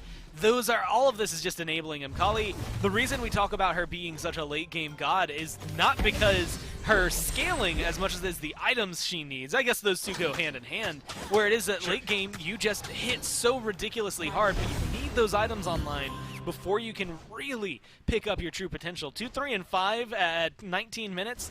That's a great starting point for Cherio here. I think it's only uphill now that he's 15. This is where things start to get a lot more difficult when you're facing Akali. If she gets to the back line, I highly expect, Bara, Lasbra, Venenu, any of them will get slaughtered before they can do anything.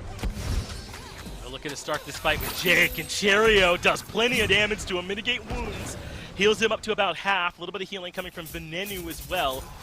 So Variety ends up making it out of there, not Variety, but Jake. And I think Jake's starting to realize as Pyromancer goes down for SSG just how much damage Cherio can do if he can stick on you with this hastened kin-size combo that chews through these HP-reliant builds.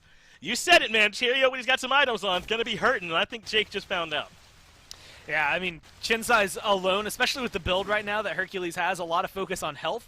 That's why you see a lot of hunters, depending on the situation, work that into their build. Vote doesn't have to here because he has Cherio there to help deal with it. There's a lot of protections and stuff on the other side, but the physical damage that you're doing, 3% of the maximum health there in that passive is the key here, because when you look at the items that Jake has, they're getting a lot of health there. That Shield of Regrowth is only health. The protections are going to be helpful there from the Contagion, but it's not going to be enough entirely. 300 pure health that you're hitting, and then 150. I forgot about that even, being on Contagion.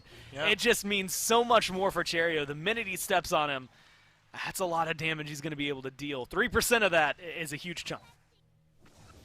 Getting good effective tankiness nicely, but Renegades have the anti-heal, the upgraded first on Divine Ruin Brawlers, double Contagion even.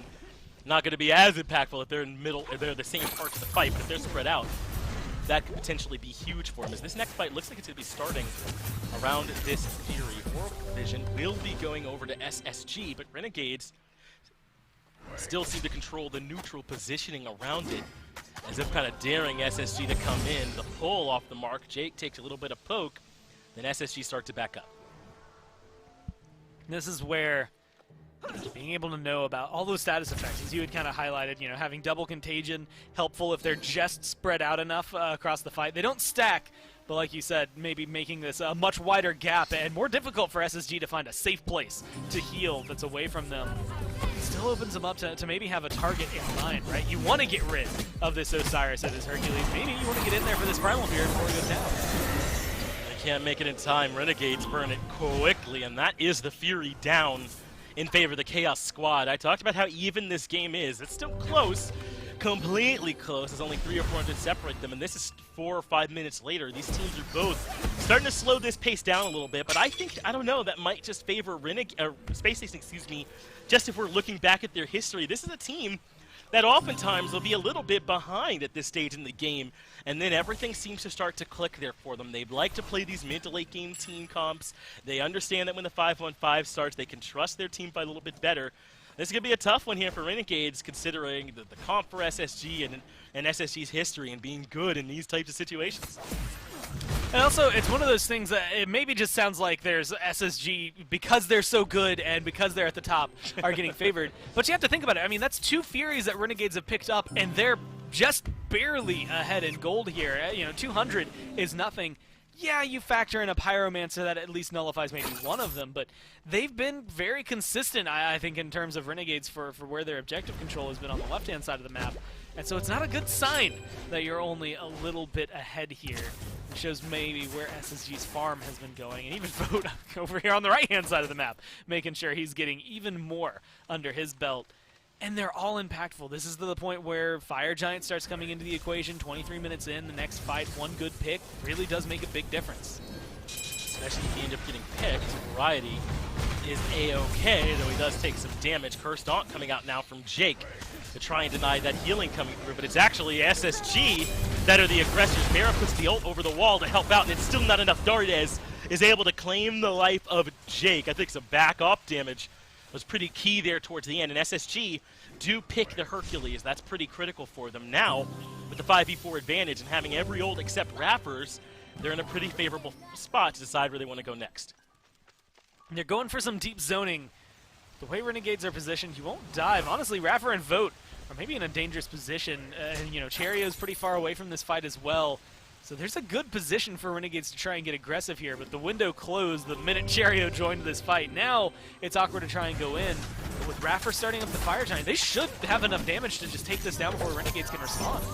You're right, all of Renegades are so zoned out. More than zoned, they have some good chances for kills as Dardez ends up falling, but they're still burning the Fire Giant in the background. It's down below 3,000, but Renegades are now close. Renegades can throw their hat in the ring, but SSG just barely are able to confirm the objective. Boat gets over the wall with the ultimate, but Raffer has been stopped by the stuns coming through from Renegades. They're body blocking, and they've even got the heart bomb on him. No stun, but he falls anyway. I think the tether did that last bit of work. So SSG, they do take down the Fire Giant, but they only get the buff on 3 members as Renegades make it through just in time. But the 3 members, you get Vote, Cherio, Nika. Nika maybe needs it for the sustain at this point just because of all of the anti-heal that's going to help control this Ramana. But when you look at Cherio and Vote getting it, that means that that tank shred is just even more enabled. The tower shred is going to be there, but they have to get into a position where they can do something. Renegades get Pyromancer, they're looking to get a tier 2 here, and Nika doesn't have much he can do about it. No, he doesn't. Basically just watching as this tier 2 tower takes damage.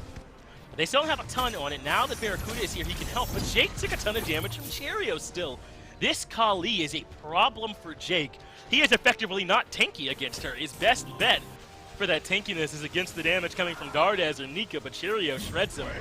And that is enough for them to defend that tier 2 tower in right. Now SSG can get back on offense. Cherio is pushing up the wave in mid. The rest of SSG appear to be chasing in right, so they didn't bring the minion wave with them. So they'll have to tank up this tower the hard way if they want to look. And I actually like this. Dugga just hovered it, but the Oni Hunter's Garb, even though it gives more health over, which means technically Cherio hits harder, does give you some mitigations. Maybe if you can have someone else, namely Variety, I guess in this case, chase down Cherio and keep him off your back, it does enable you a lot more. Cherio has to use the ultimate to survive. His Lazarus ultimate lets him cut the gap. Cherio has now leaped away, while the rest of his team got the tier 2 tower in right and are now threatening the tier 2 in mid. They know they have the 3v3 here, and Venenu can't live through it. The hell gets dove. Cherio somehow still standing, leaps away from the Caltrops as Lasbra tries to close the gap with the slow, but Blink gets Cherio out of there. Absolutely crazy that he has managed to survive through all of this pressure and open up the space for his team to get the tier 2 in right. But the tier 2 in mid still stands as SSG are now looking for a bit of a collapse. They want to find Lasbra and Variety alone here in left as they all get slowed by the Caltrops. They've got a chance to still start this fight off on a good foot. They drop what looks like the horrific to try and lock Variety in, but that's an Osiris hard enough to kill even when you've got him isolated. Yeah, being able to use that passive as well to just ignore anything like a Riptide. No River's Rebuke available. Raffer is just one large cooldown away from that being a stellar cutoff path to be able to lock them down. Otherwise, well, unfortunately, Cherio does finally get cut out here. With no ult, no beads, no blink, it does show that he is fallible. You just have to find those right windows of opportunity with no Dardez around as well. It's easier to kill him. And that maybe puts a huge damper on SSG and any control they had. Even though they've got towers in their favor, even though they still technically have a buff in their favor, and what looks like they might get a Primal Fury in their favor, it just feels like Renegades are keeping up pace wonderfully. Whoa! Renegades take the Primal Fury away. Nice little objective there for him. Lord of the Afterlife lands on a Dardez. That takes away the healing, and Lasper connects the ultimate to close the gap, and Dardez through it all, still stinging. Nika gets Lasper, but Dardez eventually will drop. So it has been 1-for-1 in this small engagement around the Fury. If you add in the Cherio kill, it's now 2-for-2 because Nika stomps on Barracuda. Vote has the damage to shred through Jake, and now Venenu and Variety are trying their best to run. The slows are there. They made it back underneath the tier 2 tower, but for a little while longer, Vote and Nika have the FG buff, and they could use it to put extra pressure onto this tier 2 tower, and they'll claim it here in left. And they had to do it now because they're about to lose it 5 seconds from now. And they're still walking forward. I mean, with a minion wave, backdoor protection's gone, they could put some good pressure onto this Phoenix. Might even be able to find a kill depending on where Vote wants to put his damage, because they're getting aggressive onto Venenu. And just being able to shred something like the Hell right now would stagger him out wonderfully. I mean, everybody else is about to respawn in about 15 seconds, so it could give you a big win. But it looks like the Phoenix got reset back to Vote, I believe, and all that. You saw Nika trying to hold it, but had to get rid of it, and that ends up hurting him in this one. Yes, Nika now stuck on the wrong side of the Phoenix. Variety takes that kill as well, so the left side Phoenix stands. SSG over commit, and they're only up about 3k gold, though they have exposed the left side and right side Phoenix with that Fire Giant push, and maybe Gore gotten a bit of an opening out of all that. I mean, now you're in a beautiful position, right? 40 seconds without Nika, 30 seconds without Vote. Cheerio and Dardes are still a thorn in your side, but everyone on your team is respawning, save for the staggered out kill there on Venenu. So you can at least get pressure on the right-hand side. If you go for a Fire Giant, then you're trying to get it, right when Venenu is going to respawn. But ideally, you're going to be able to isolate someone like Raffer, maybe Cheerio, and lock them down with a kill before you start up something this big. 3 members on SSG is still scary. Dardes has been pulled in. He's absolutely in the wrong spot, but he ends up going to a Riptide, so he ends up getting moved. Now Lazarus Ultimate has him dancing through the fight. Variety, the only one still hunting Dardes, and they managed to catch him, though Cheerio did get the kill on the Barra elsewhere. And Cherry's still stuck in the middle of everybody, looking for more damage on the Lazarus. Has to use Destruction in order to stay alive, but Lazarus is low. Cheerio can't make his way there. Variety gets the kill, and that makes it 2-for-1 in favor of Renegades. But this was sort of a staggered fight for SSG. They were never really on even footing here, and stopping Renegades from starting up the Fire Giant still seems worth it to me. There's been a lot of SSG praise in this game, but honestly, Renegades 30 minutes in, keeping pace with Space Station. Even if they lose one, you're getting 2 kills in the process. You have a real good grasp on the Fire Giant pit. This is stellar from them. I mean, this is something that I didn't really expect to watch coming in today. Very similar to not expecting what to expect out of Obey yesterday, even though it ended up being a 2-0. It's still great for them. If Jake can get a pick here, that's a big win for Renegades.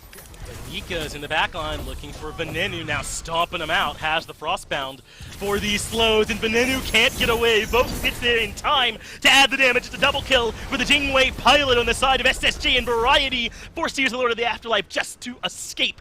So that makes his 2 kills on the back of this fight in favor of SSG, and now Jake is the next one in some trouble. He's been knocked up. Looks like got a little bit of help from the Mantle proc as he heads back into this battle to maybe look for a little bit more. Driving strike lands onto Raffer, but the Fields of Love has everybody stuck. Raffer falls, so the damage from Barracuda as Renegades turn the tide back in their favor. These fight score are back and forth, close. They're overextending, a little bit sloppy from both of these teams, but SSG have 4 members alive near the FG, and they're going to start it up. And honestly, again, if you're Renegades, you were maybe waiting on Venenu to respawn, you needed a pick. Right now, there's only 3 members up for Renegades, one of them Barracuda, and his ult is down. You can get aggressive onto this FG. You don't have to worry about Raffer having it or not. He's got sustain out the wazoo from just your team. This is a great pick for them being able to get that. And now 32 minutes in, they can get aggressive. That tier 2 in mid might as well mean nothing. Even Variety's health bar might be disappearing faster than the Renegades would like. This definitely is starting to scream some Phoenix pressure. They just need these minions to ride up with them. Well, they have the minions pretty close. Like, everyone is at least up, all the minion waves, excuse me, are at least up past that middle part of the map and beyond it, up near, like, the purple and blue buff. But it looks like SSG are not going to push with them. Renegades step up and push out the wave. The Pyromancer goes down, and SSG are going to use this time to take a bit of a reset. Look at how these builds are rounding out. There's an Odyssey in there for Vote, so he's got double lifesteal to go along with a little bit of crit splashed in from Wind Demon. You can see the Stone Cutting and the Toxic Blade from Nika. He's all in on this auto attack build to get damage done with the autos. Cheerio has a Silver Branch on the tail end to leverage all this attack speed. SSG are hitting some of their big power spikes, and they're ready to step in and look for a fight. I'm always a little scared when I start seeing those crits pop here for Vote. 663 against a Fury. Probably not going to see that same number against something like Jake right now, but it's still frightening to know that it exists in terms of damage. It makes me flash back to the one-on-one where he was able to take down Barracuda just a little bit ago. So that's a dangerous game to be playing. Plus, he's 6-2-8, 7-2-7 for Nika. I mean, the 2 picks that maybe, well, one of them should have a good time. One of them maybe should be struggling there. And the Vamana, they don't seem to care right now. They don't care how the matchup's supposed to go. They're playing it very well. And I think it's the isolation factor Nika's bringing that's helping him out. Vote just has carry potential. We've always seen it in him, and we know that it's going to exist. This is going to be an interesting split. I'm excited to see how Renegades can tackle this, just because their defense is pretty solid. As long as they have a Hell, that healing coming through is going to be great for them. But the Curse Donk is up, a Horrific is up, as well as some of the anti-heal passives and items that SSG will have here. It's going to come down to a lot of execution in this next few minutes, as well as the grouping from either of these teams to make sure that Renegades either stay alive or whether they go down. Well, right now it's a 2-2-1 split. The Fields of Love is committed all the way in left. Rapper falls to about half HP, but Cheerio's getting aggressive. Lasbra can't make it out of there in time. Dardes gets the damage, but Lasbra is the one that goes down. Now the cursed Ankh ends up landing on the Dardes and Cheerio to stop the healing, but the ultimate from Rapper has cut off Jake's escape path. He has the mid-guardian. Doug highlighted it. That's going to make it hard for these auto attackers to consistently shred him, but still, he's starting to fall. And way in the back, Venenu is under pressure as well from Nika. That means Venenu gets pushed out, Jake gets pushed out, and the mid-Phoenix ends up falling. Now SSG, considering a Titan dive, they rethink it, head back over towards the right. At least Nika does. He's threatening the right Phoenix all on his own. I mean, Dardes still has all of his relics. They could get aggressive. Cheerio still has destruction. I like them staying for the fight, but no, Cheerio dies without using his ult. That's great for the Renegades. They do at least get the right side Phoenix, though. That was Nika that took care of that. Dardes, stuck in the middle of all the pressure from Renegades, will end up falling as Nika cannot get to Barracuda before he makes it back to the fountain. So he rejoins the fight as Variety drops to Vote's hand. The damage from the Jingwei is starting to prove going for this? much. And I think SSG are considering going for an end. There's 4 members of Renegades up, though. That's going to make it hard. They change their mind, turn back around, and look for the leave as Vote might be able to burn Jake really quickly. They don't have the time, but the ultimate from Rapper isolates Jake. They can't afford to commit. The walls will do the damage by themselves, and Jake will end up falling. And now it's Vote versus the world, though. Everyone's left him for dead. He's going to be able to ult and stay alive, but the Renegades want blood. Nika tries to come to the backside of the fight. Can't find anything there. Lasbra's ultimate only connects with Rapper, but it's enough to get him close to find the damage onto Vote. Nika goes in the back, but there's too much damage coming through from Barracuda. Some help from Lasbra, and they're able to get the kill. So now Rapper's the only one standing. He's got plenty of towers up, though, and Renegades can have a hard time without Vera pushing through all of this. Dardes is all the way back up. Now, this is where the map state is changing. Renegades just lost 2 Phoenixes. Space Stations still have all Tier 2 towers. Not a single Phoenix that can even be threatened by the Renegades right now. That being said, if they can get these 3 Tier 2s, that equalizes the gold lead, again, to virtually nothing. They maintain, they stay alive, maybe not the best. They're bleeding pretty profusely with the 2 Phoenixes down, but in 30 seconds, there's going to be a Fire Giant. You can contest it and try to put SSG in their place, or just try to steal it, whichever one comes to your mind. And then you can take down, what, 2 Tier 2s at half health, 1 sitting there in mid at full health. It would easily fall to this team if they get that Fire Giant. Renegades are still very much in this, even though, again, they're down, they're bleeding, they're wounded. They have a way to get themselves into a win condition. It does kind of require some mistakes and maybe slip-ups from SSG, but with how aggressive they've been playing, you could try and find them. It's not going to be too far-fetched to think that someone will be out of position. Look at this. Bit of a flank from Dardes and Cheerio, but Renegades had the wards to spot this out.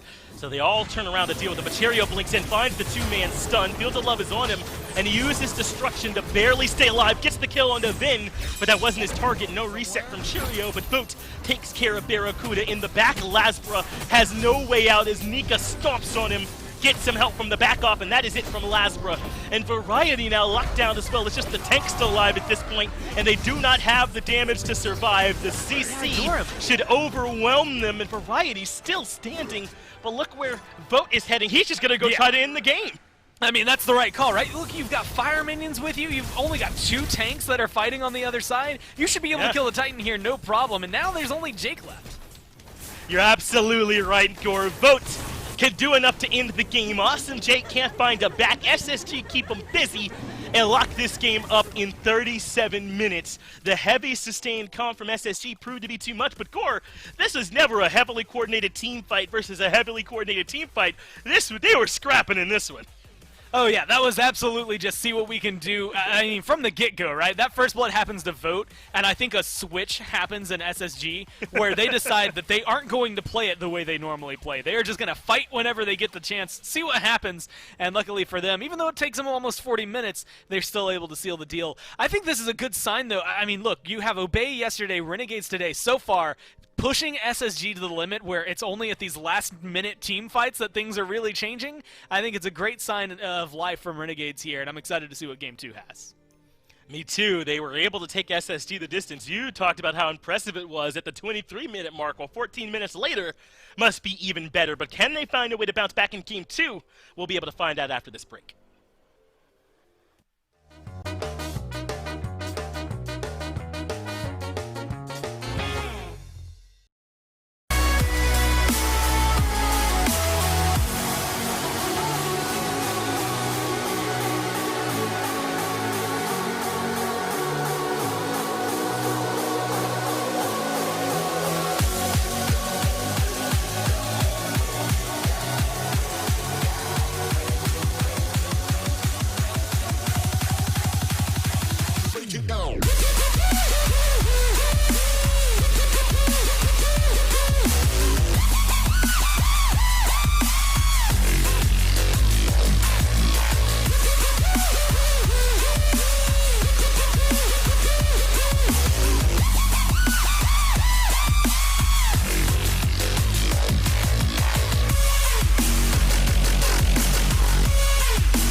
It's not as quick and easy as SSG might have expected in game number 1, but the heavy sustain gets it done. About a 38-minute game here. No amount of anti-heal seemed to be helping the Renegades. Aggro still with me to break down game number 1. Ryan, the Jets were on, but maybe not the temperature that we were hoping for the Renegades to have in game 1. SSG, a couple stumbles, maybe a trip up here or there, but ultimately get the win. I was impressed with the way the Renegades played a lot of this game, Dave. I mean, this game was close throughout the early, and that's despite a disastrous early start in the duo lane. I mean, they first blood Vote, and all that does is make Vote angry. 47,000 player damage. That is an absurd number for a sub 40-minute game. Oh, yeah. But it's partially because there was just so much brawling in this game, and Vote was able to get to all of it because he's Jing Wei. It was just really, really impressive from him. And I loved the way that Nika was able to pilot this Vamana pick as well. I went in talking about how worried I was about this selection, and I think that my concerns were pretty valid still, but Nika was still able to get good value out of the base kit, not rely too heavily on that ultimate, and to only die a handful of times in a game where you're going to be getting cursed, honked, and anti-healed every time you press 4, it's pretty impressive.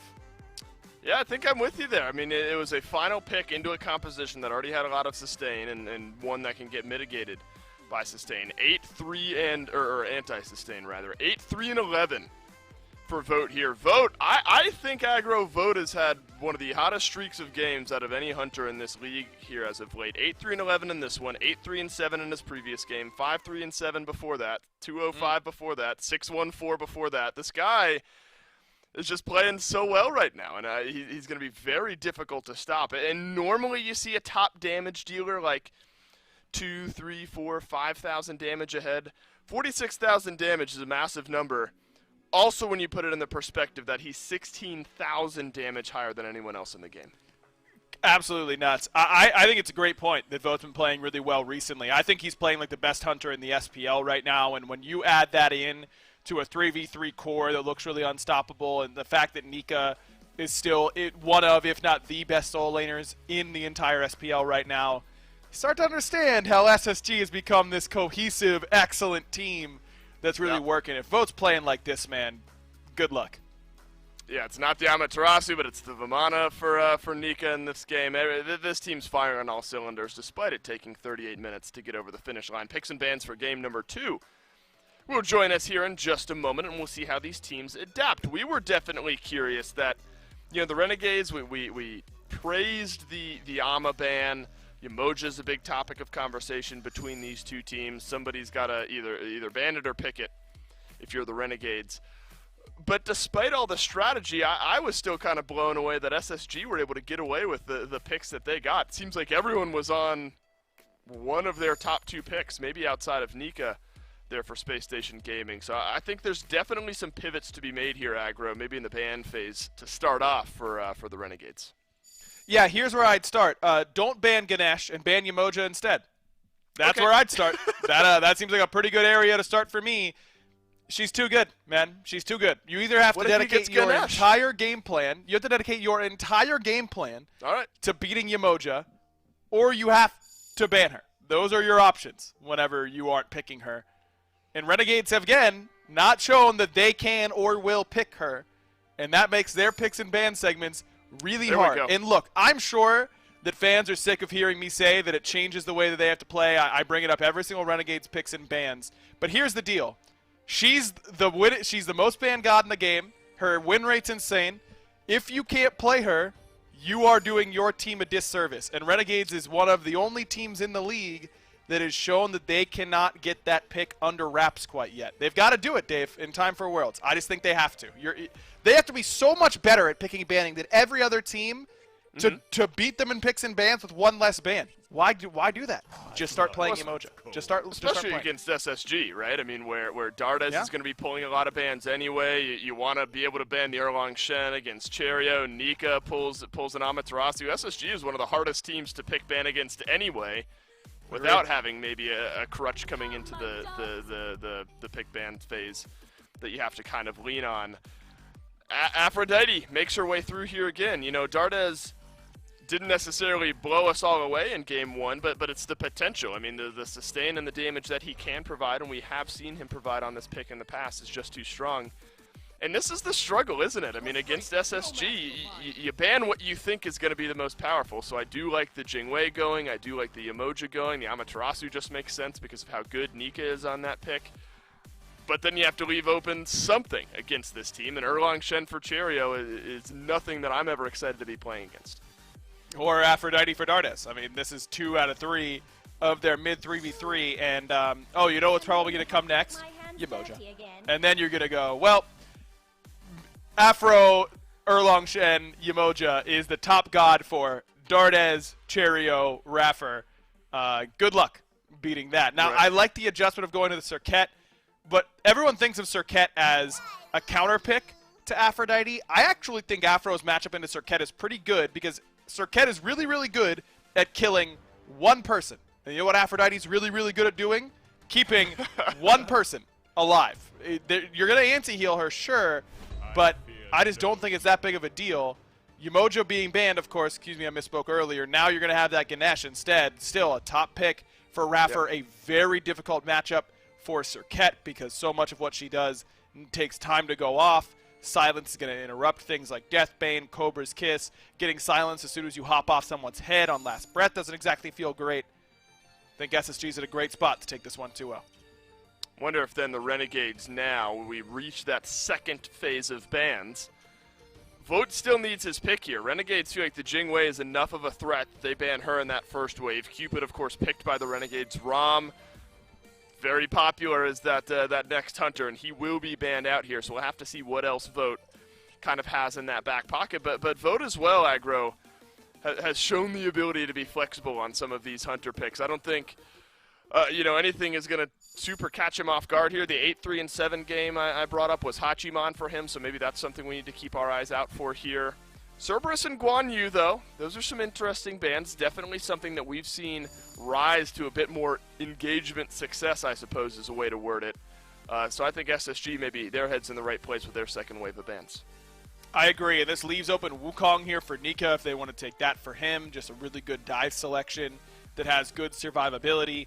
A matchup that's a little bit awkward against Serket because if you start channeling Somersault Cloud, she latches on with Last Breath, you become anti-healed for basically the whole duration of your ultimate, so you don't get that guaranteed sustain like he often gets, but still takes you out of combat, gives you a big damage dunk when you come down.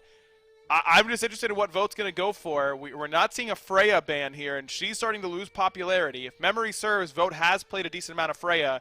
I just don't think she's worth picking. I'd much rather see Vote opt for something like that Hachiman that you brought up earlier. Mm-hmm.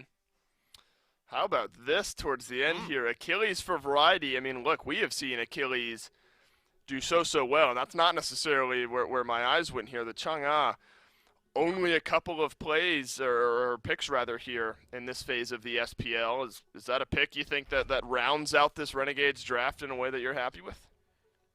It's an interesting pick because it has anti-heal built in. You get 40% anti-heal on the 3, so you build Divine Ruin, you press 3 around the Aphrodite or the Erlang Shen. They're like 90% anti-healed, all because of you. So you're doing good work in that regard.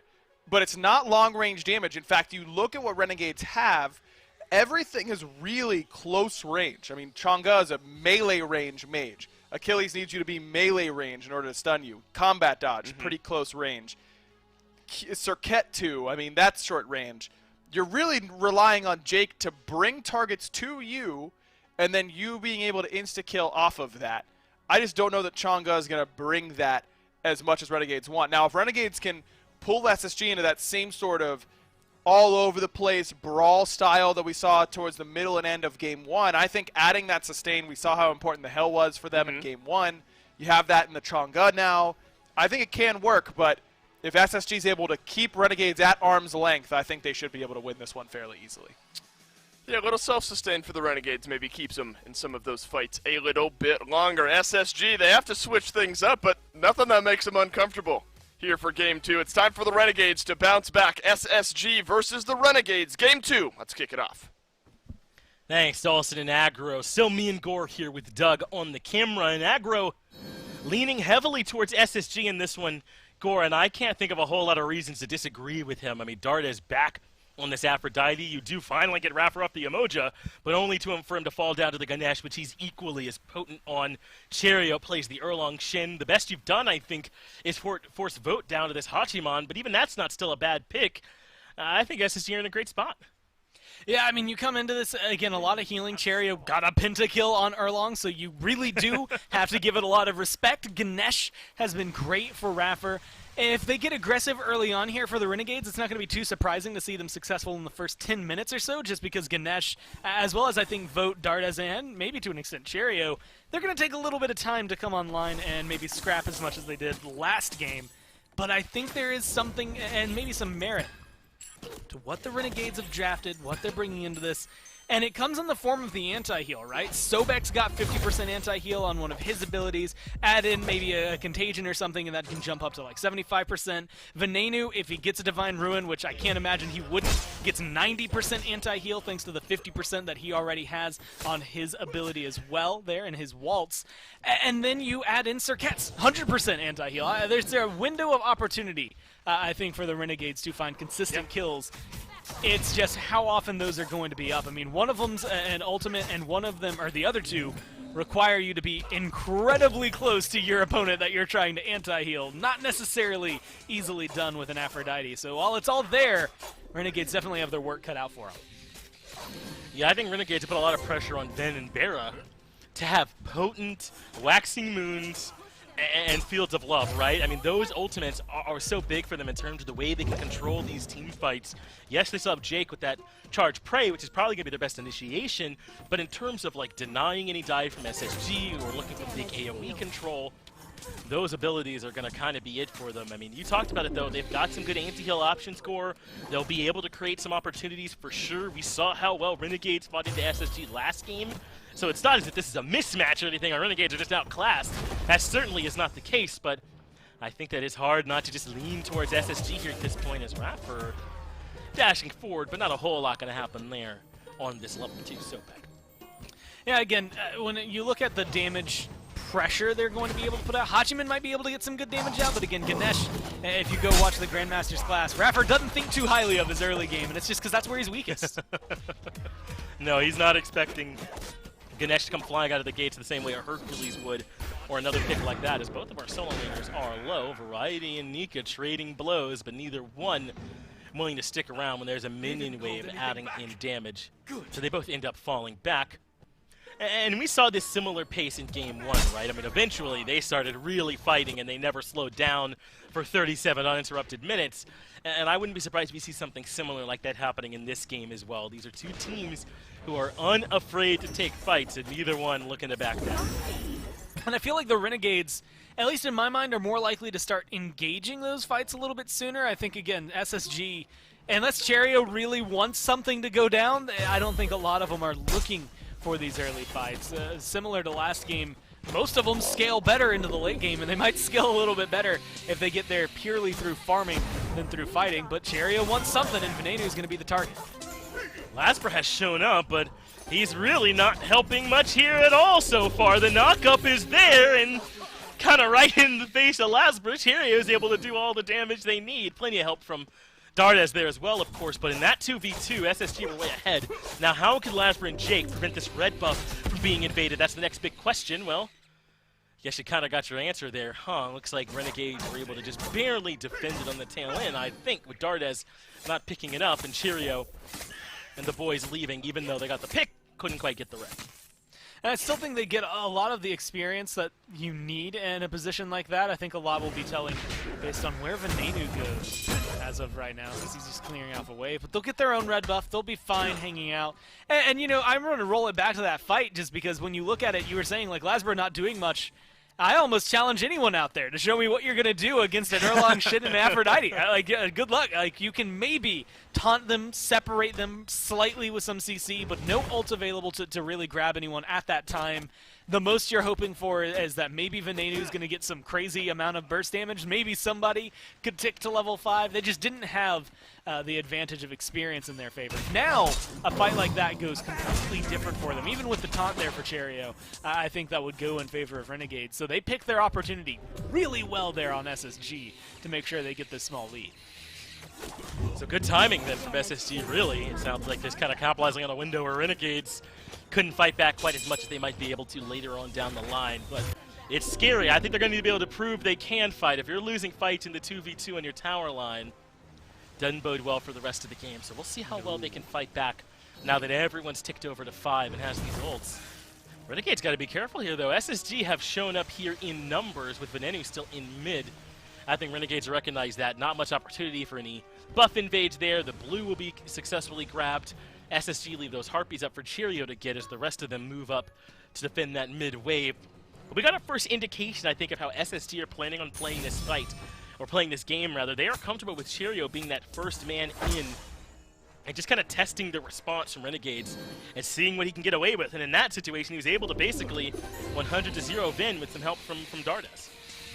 And I think what we're going to see is maybe more of that, right? When Cheerio decides he wants someone dead, he's going to be able to pin him. But specifically now that Raffer's level 5, Dharmic Pillars as an ability, especially on fights in the jungle, lock people up, they lock them away, they control the pace of the fight. Or if they're running and you angle it properly, you can make them run straight into a pillar and lock them down. And it does a decent chunk of damage as well. Oh, by the way, prot shred, slows, all of that good stuff on the side. I think Raffer's going to be essential for a lot of these fights. And it's going to revolve around him, Cheerio, Dardas just hanging out behind him and kind of enabling them to continue being aggressive. And that will just make things a little easier for SSG. I think the biggest downside to Aphrodite, though, is that you're not necessarily getting the same big burst mage damage that you would have from something like, say, a Hebo, even Giannis when we see, someone like United run them. So you are relying heavily on Cheerio's damage to make things work. Cheerio now sandwiched, still has some help, gets a 3-man taunt, but interrupted in the middle of that 72 transformation by the last breath. Well played from Lasbra in the 3v2, and the executes a little bit too early, and Lasbra jumps in and now has a hard time leaving. Can't escape with the Dharmic Pillars, lock him in, and Dardas, maybe even getting one bestowed by Raffer in that case, will take the kill. SSG find a return with the 1v1, but you see that Renegade's not afraid to get into SSG's jungle and start to fight a little bit. And this is what this composition should be doing, right? I want this composition on Renegades to fight more often. I think Serket has a better early game right now than what we're going to see out of Erlang Shen. His abilities, or his items, I should say, are going to enable him to deal that damage. It's the autos late game that are really a nuisance, and it looks like he's going for a chin size first here on Cheerio. So you've got a little bit of a ramp here that I think Lasbra can use, again, a little window of opportunity where SSG aren't going to deal as much return damage if you isolate someone like this Erlang Shen, or maybe if you can find Dardas in one of those very small windows where Aphrodite is actually susceptible to damage. And they continue putting pressure on him with no ult, no beads. Now's the time to do it. But unfortunately, it's just so difficult to get an Aphrodite isolated, alone, and in a position where you're able to pluck her or lock her down in any other way. You saw the trouble just now as Renegades have now decided they're moving as a 3-man unit. Ven, Jake, and Lasbra are together roaming around the map looking for prey. But just how Lasbra struggled in the middle lane when he was trying to catch up to Dardas. Dardas just turns around and drops the kiss for the stun. There's not much that can be done. Now the silence to interrupt the dash, and Jake is in trouble. Cheerio grabs the kill, and that is the 3v3 of SSG, showing what they can do, and now looking to maybe even invade this red buff. But great work from Lasbra, recognizing that that might be their focus. He burns it quickly, and SSG can only get the pick. But now Venenu with no mana. Dharmic Pillars maybe limiting the options there for Venenu, and Cheerio is able to get the kill.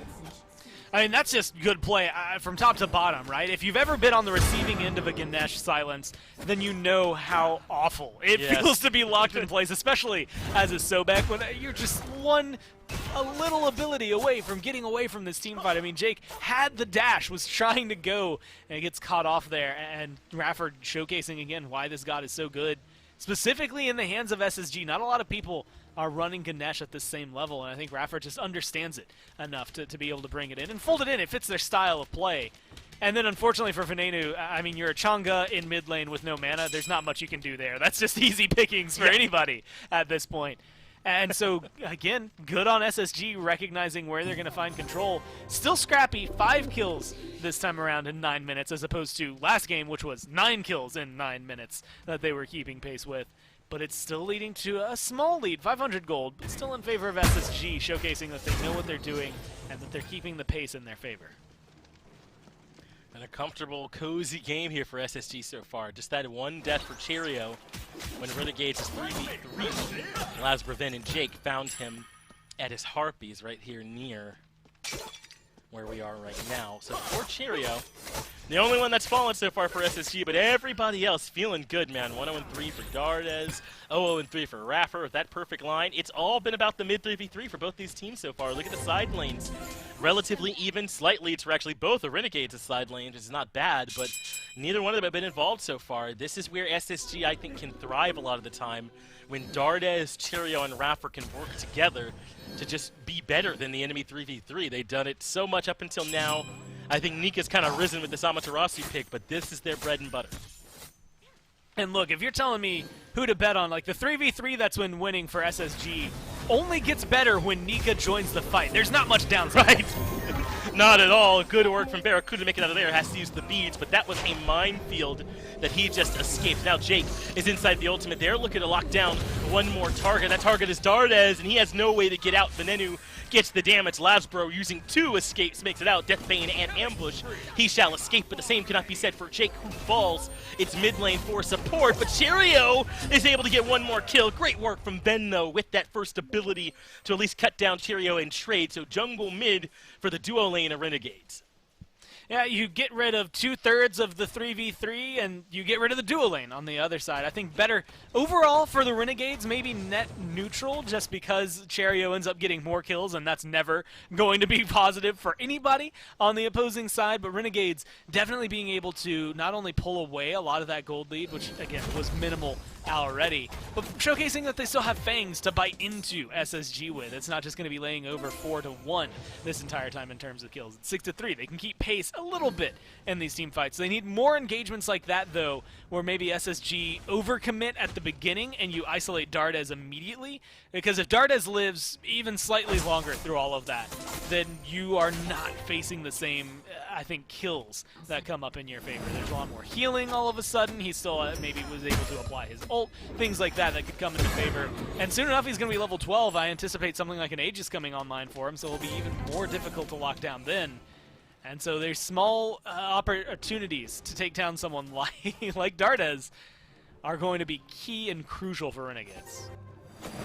And I think you saw in that fight how critical Dharmic Pillars is for Space Station 2, because Raffer used it to try and get the kill into Barra, who responded with the Fields of Love beads to get him back out of there, instead of having it to help peel, as Lasbra does get rooted, but has the taunt in response. Dardez uses Fields of Love, and Venenu just gets deleted. Gore, he never stood a chance, it would seem. Jake uses the ultimate, the Lurking in the Waters, in order to escape, but Cheerio is still on the hunt. The silence is there, so he cannot escape. They block the charge Prey, and that's a second kill. Vin and Jake both going down. I mean, that's, again, well-timed silence, a great pin, then a perfect body block to make sure that Jake still can't dash away. If you're going to lose any fights and have it go 2 for 2 like the one we saw prior to that, then that's how you have to respond afterward, right? You have to go in, absolutely erase Venenu from the game, make you forget that Shanga even exists for a little bit, then lock down Jake. And it's left him open here. I mean, no one on Renegades is anywhere nearby this Fury. It's free. Yeah, this belongs to SSG, and now things are getting a bit out of control, huh? Now to 3,000 gold lead. Just about, so maybe a little bit less. Still not backbreaking for Renegades, though. This is pre-Bane putting Batman over the knee. They still got chances here, but it's not exactly great for them. They're going to need to fight into a difficult composition. Cheerio, 2 levels ahead of Lasbra. Raffer, 2 levels ahead of Jake, and now has that second relic. It is the horrific emblem that he's looked for, and his 4 blinks on the other side. No sprint.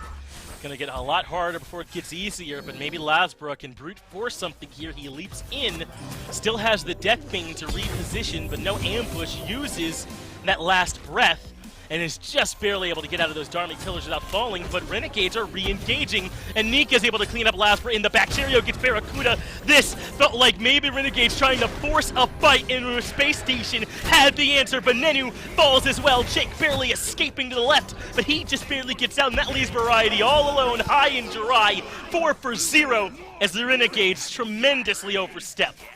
And the mental damage afterward, right? Not only are you the ones looking for the fight, you get 4-man wiped, and then they throw some taunts in there just to let you know that it wasn't even close. I mean, look at the health bars there. Granted, some of those have been topped off now by an Aphrodite, but it's left to them 12 to 3 in terms of kills, 4,000 gold in favor.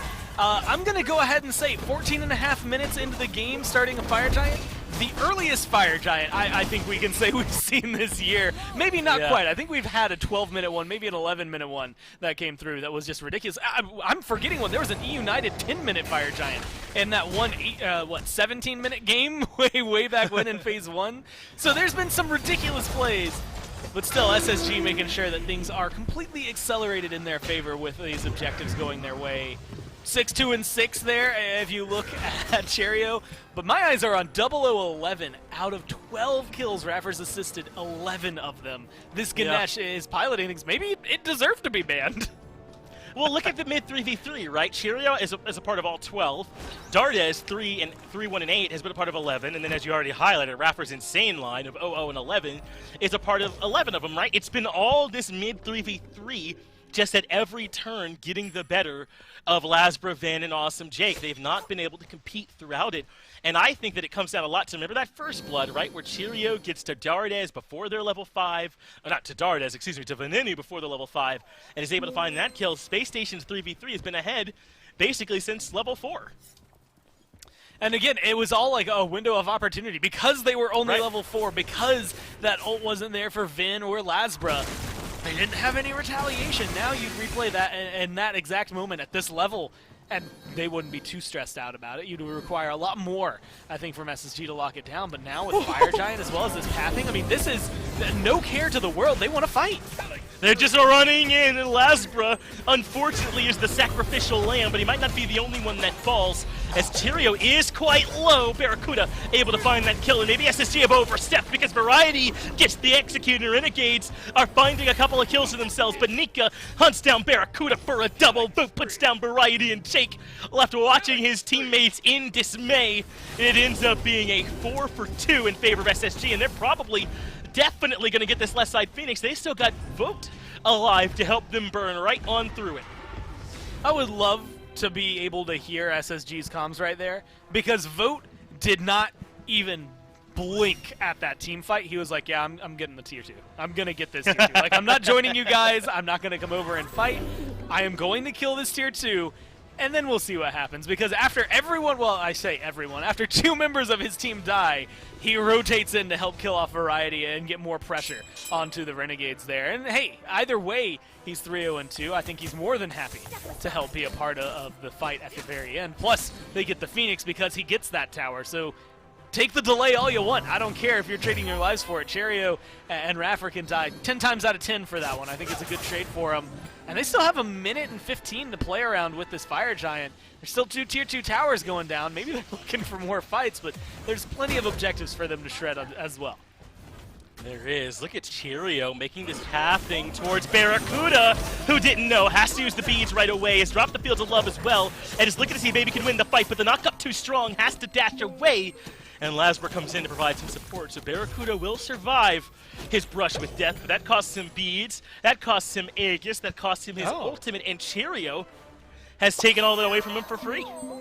And Barra, notably right there, no lifesteal in his build. I was wondering where his health was. Normally, you see a hunter run into the jungle and start a camp. It's because they're going to top themselves off. Something like an Aussie passive, or at least Devos, is going to get you up there, but he has no lifesteal, so he's relying entirely on the dumplings. Dardes has been jumped in the jungle. Good use of that Undying Love gets him out. And Cheerio is able to get rid of Venenu in the back. Dardes will eventually be sent to the afterlife, but I think he's done his job. Cheerio gets the double kill. Variety incredibly low, looking for a way to finally escape. He blinks back in to try and help, but Cheerio gets the triple kill, knock up into the quadra kill. Cheerio, Erlong Shen is showing up as the Renegades don't have an answer. All right. So the discussion of next week's waiting room should literally just be Cherio versus Sam. Who's the best player? And here's my argument preemptively, especially if I'm on it, for why it's Cherio. Pentakill 1 week, Quadra-kill the next week. Oh, by the way, another Quadra-kill the next week. I mean, the man just comes through and gets it done, Finch. Corey, is it just over now? I mean, Space Station now are right on the Titan of Renegades, but anyway, without the ultimate. Lasper comes in as well, and Space Station are low, so this will be close. Perhaps Renegades can find a way to stop them after all. Cherio ends up falling. It's just both at the left, and now at the very back. There's nothing Rapper can do alone. Renegades do enough to keep this game going, as Rapper now barely surviving. He'll eventually end up falling, but that Titan is low. Yeah, I mean, that's about as close as it can get, right? I'm having flashbacks already. Granted, I think it happened a little bit later. That was what happened to Radiance yesterday. Hopefully SSG don't end up in the same position. But they do find themselves still ahead. Look, a Phoenix on left, a Phoenix on right. The tier 2 just now in mid. They're going to have a lot of control. And they're going to have a lot of gold to spend as well. I mean, their items are much further ahead right now than what the Renegades have been able to pick up. Kill-wise, I mean, I don't think I've seen a team more comfortable, but they have a good window right here. I mean, 10 seconds before anyone else is really back up for SSG. Renegades should get this Fire Giant. It should sway things in their favor, but eventually they still have 6 towers to go through. As much of a power play as this can be for them, there's a lot they have to do before this is equal in any way. They still don't have it. Dardes is nearby. Lasper goes to deal with him. That should be enough as the Fire Giant ends up low. Renegades grab it, though. Variety ends up low. They have to use the Waxing Moon just to get him out of there. Variety used the Fatal Strike to evade, and Loudsbury used the Last Breath on defense. Remember, there's still Firemen who's pouring in the side lanes, too. So Renegades have to get their backs off, and I don't think SSG are going to give them a moment to breathe.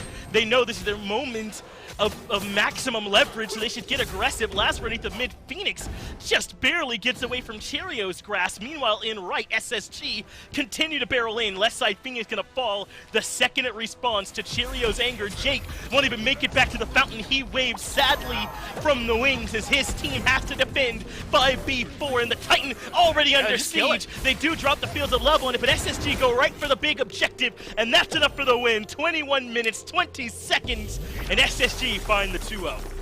All right, game 1, very hopeful for Renegades. Game 2, that was SSG putting on a clinic. I mean, how many times do you see a team pick up a Fire Giant and then run back to their Titan room? Not back to the base and buy items. They had to run away, all the way back to try and stay alive and salvage the game. I think it just showcases how far ahead SSG really were there. All 6 towers still standing. They didn't even let Renegades take one of those objectives for them. Wow. Again, clinic is the only term I can think for. That is about as close to a clean Smite game as you can get.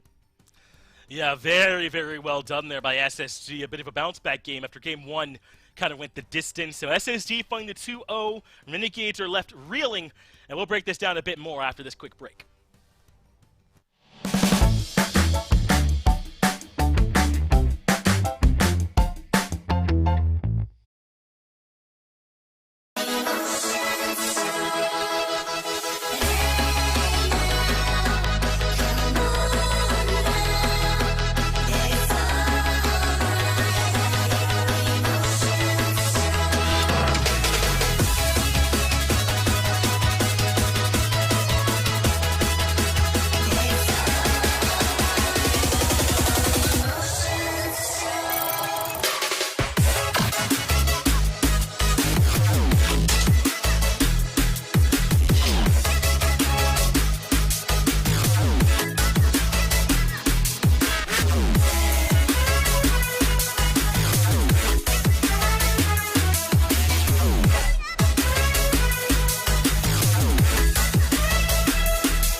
was surprised that Game 1 took 38 minutes.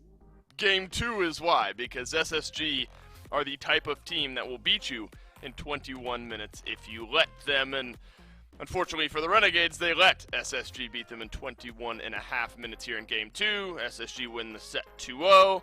Finally, I get a prediction right here this week. It seems like we've had a lot of 2-0s, but upsets are kind of in the 2-0 category. It's been a lot of fun to watch these teams recently, and a lot of fun to watch SSG in this one if you're a fan of Space Station.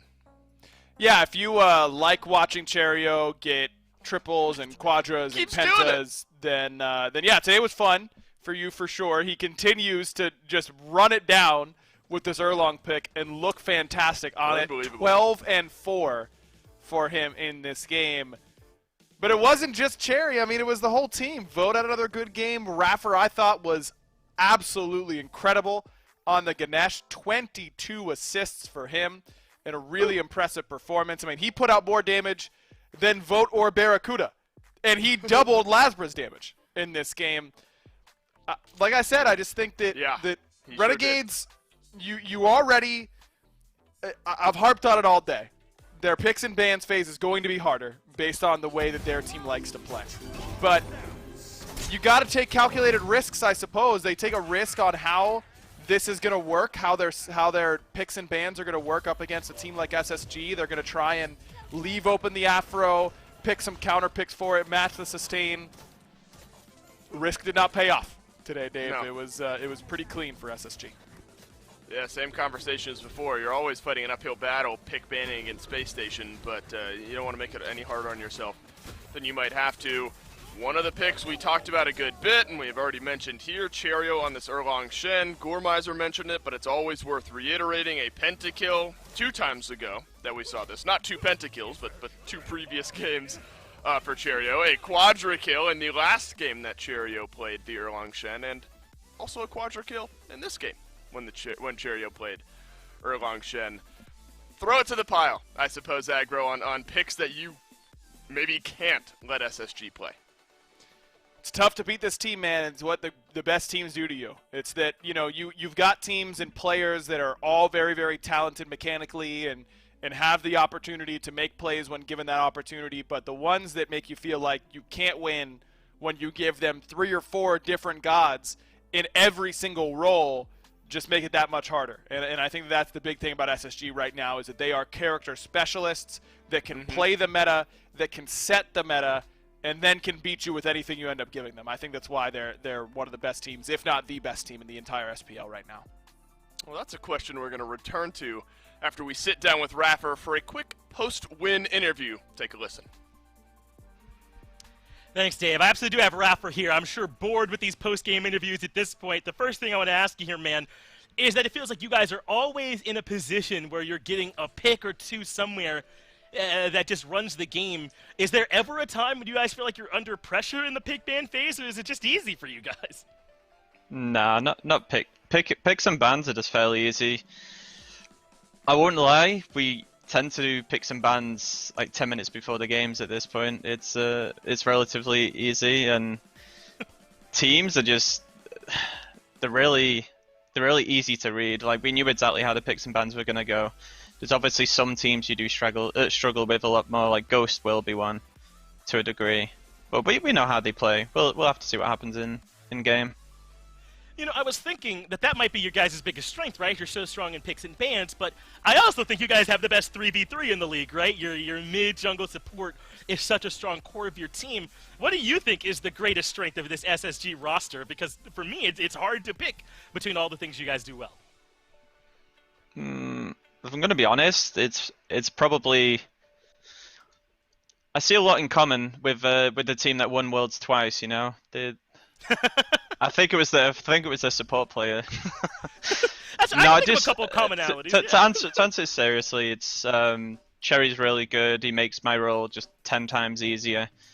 Dardez, obviously, he knows my role too. He just makes it so much easier for me to play, and I feel like we can just dictate the 3v3 that way, and it's really fun to play with these guys. It's fun to watch as well, man. You guys are absolutely nuts in all these games that you play. Talk to me real quick about Game 1, because Game 2 was easy. You guys won that one quick. Game 1 got a little bit out of hand. Things go to about 37 minutes. What happened in that one that gave you all a little bit more trouble? I honestly can't even remember. The game's just... when a game goes that long, I tend to just forget what happened in it. It must be the age kicking in. From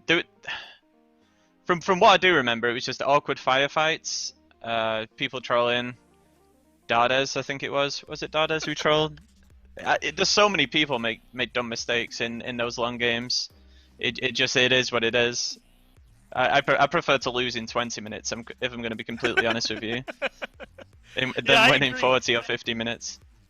I feel like nothing gets in the way of you guys more than yourselves at times occasionally. You're one of the best that we've got, if not just the best, man. Thanks for taking some time to talk with me. We'll get it back to the desk and close this day out. No problem. Thank you.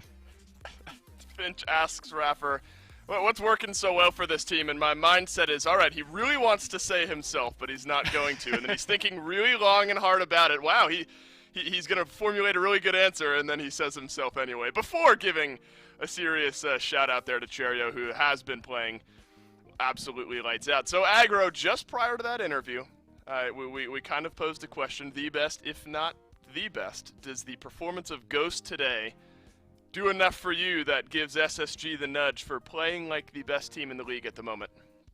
Yes. Yeah, they have to be, right? I mean, Ghost lost today, Space Station crushed a Renegades team that can give any team in the entire league trouble. I think they have to be right now. Now, does that mean that I think SSG has the best chance to win Worlds? Not necessarily, though they very likely could. The SPL changes so much week to week, day to day. It feels so hard to really nail it down, but as of 7:29 p.m. Eastern Time on October 17th, Space Station Gaming is the best team in the league. I don't think many people outside of maybe Finch. I think Finch was on the Ghost side of that argument. I don't even know if he could push back against that statement nowadays. Radiance versus Obey. That'll kick us off tomorrow to round out this weekend in the SPL. Sanguine versus E-United after that. Aggro, you look at those two matchups. Either one of them jump out at you. Which one are you more excited to watch? I'm just excited for another great day of the SPL, Dave. I don't think one does jump out because every set is so competitive now. You know, I'm excited to see if United's able to put it back together. They came out so hot with their roster change. They've cooled off a little bit. I'm excited to watch their game tomorrow for sure. All these teams that are playing tomorrow in need of sort of a push forward. Radiance, of course, got the win today. Obey Alliance definitely. Sanguine United as well. That's going to be a fun one to watch. But that is it for today in the SPL. Make sure to tune in for the SCC tomorrow. That'll be live at 1 p.m. Eastern Time. And then the SPL will start up with Radiance versus Obey at 3 p.m. Eastern Time. So, you know, everyone, you know, all the talk, politics, all that sort of stuff has been the topic of conversation here, at least over in North America and in the U.S. November 3rd, that's the big election day. If you are able to do so, make sure to get out and go vote. We'll see you tomorrow. Peach it. Everybody, we're getting to the end of 2020, thank God, and that means we are almost at election time. Now more than ever, it's important for everyone to get out, exercise their right to vote, make an impact on your local community and at the countrywide scale. So make sure November 3rd or earlier, if able, you get out and vote. Go vote. Go vote. Canadian, by the way, but understanding that elections are important and obviously you still need to vote. We literally just say the word vote. Vote. Vote. Go vote. Yeah, I'm gonna say vote also. Go vote. What are you still doing here? Go vote. Hey guys, make sure you go out and vote. Hey guys, remember to go vote. And remember to vote. Vote. Go vote or I'll kick your ass. Hey guys, remember to go vote. Well, I know at times your vote can seem elusive, but it is indeed your right to vote. Make sure that you're paying attention. Get out there and vote. What the f does everyone want with me, man? Jesus Christ.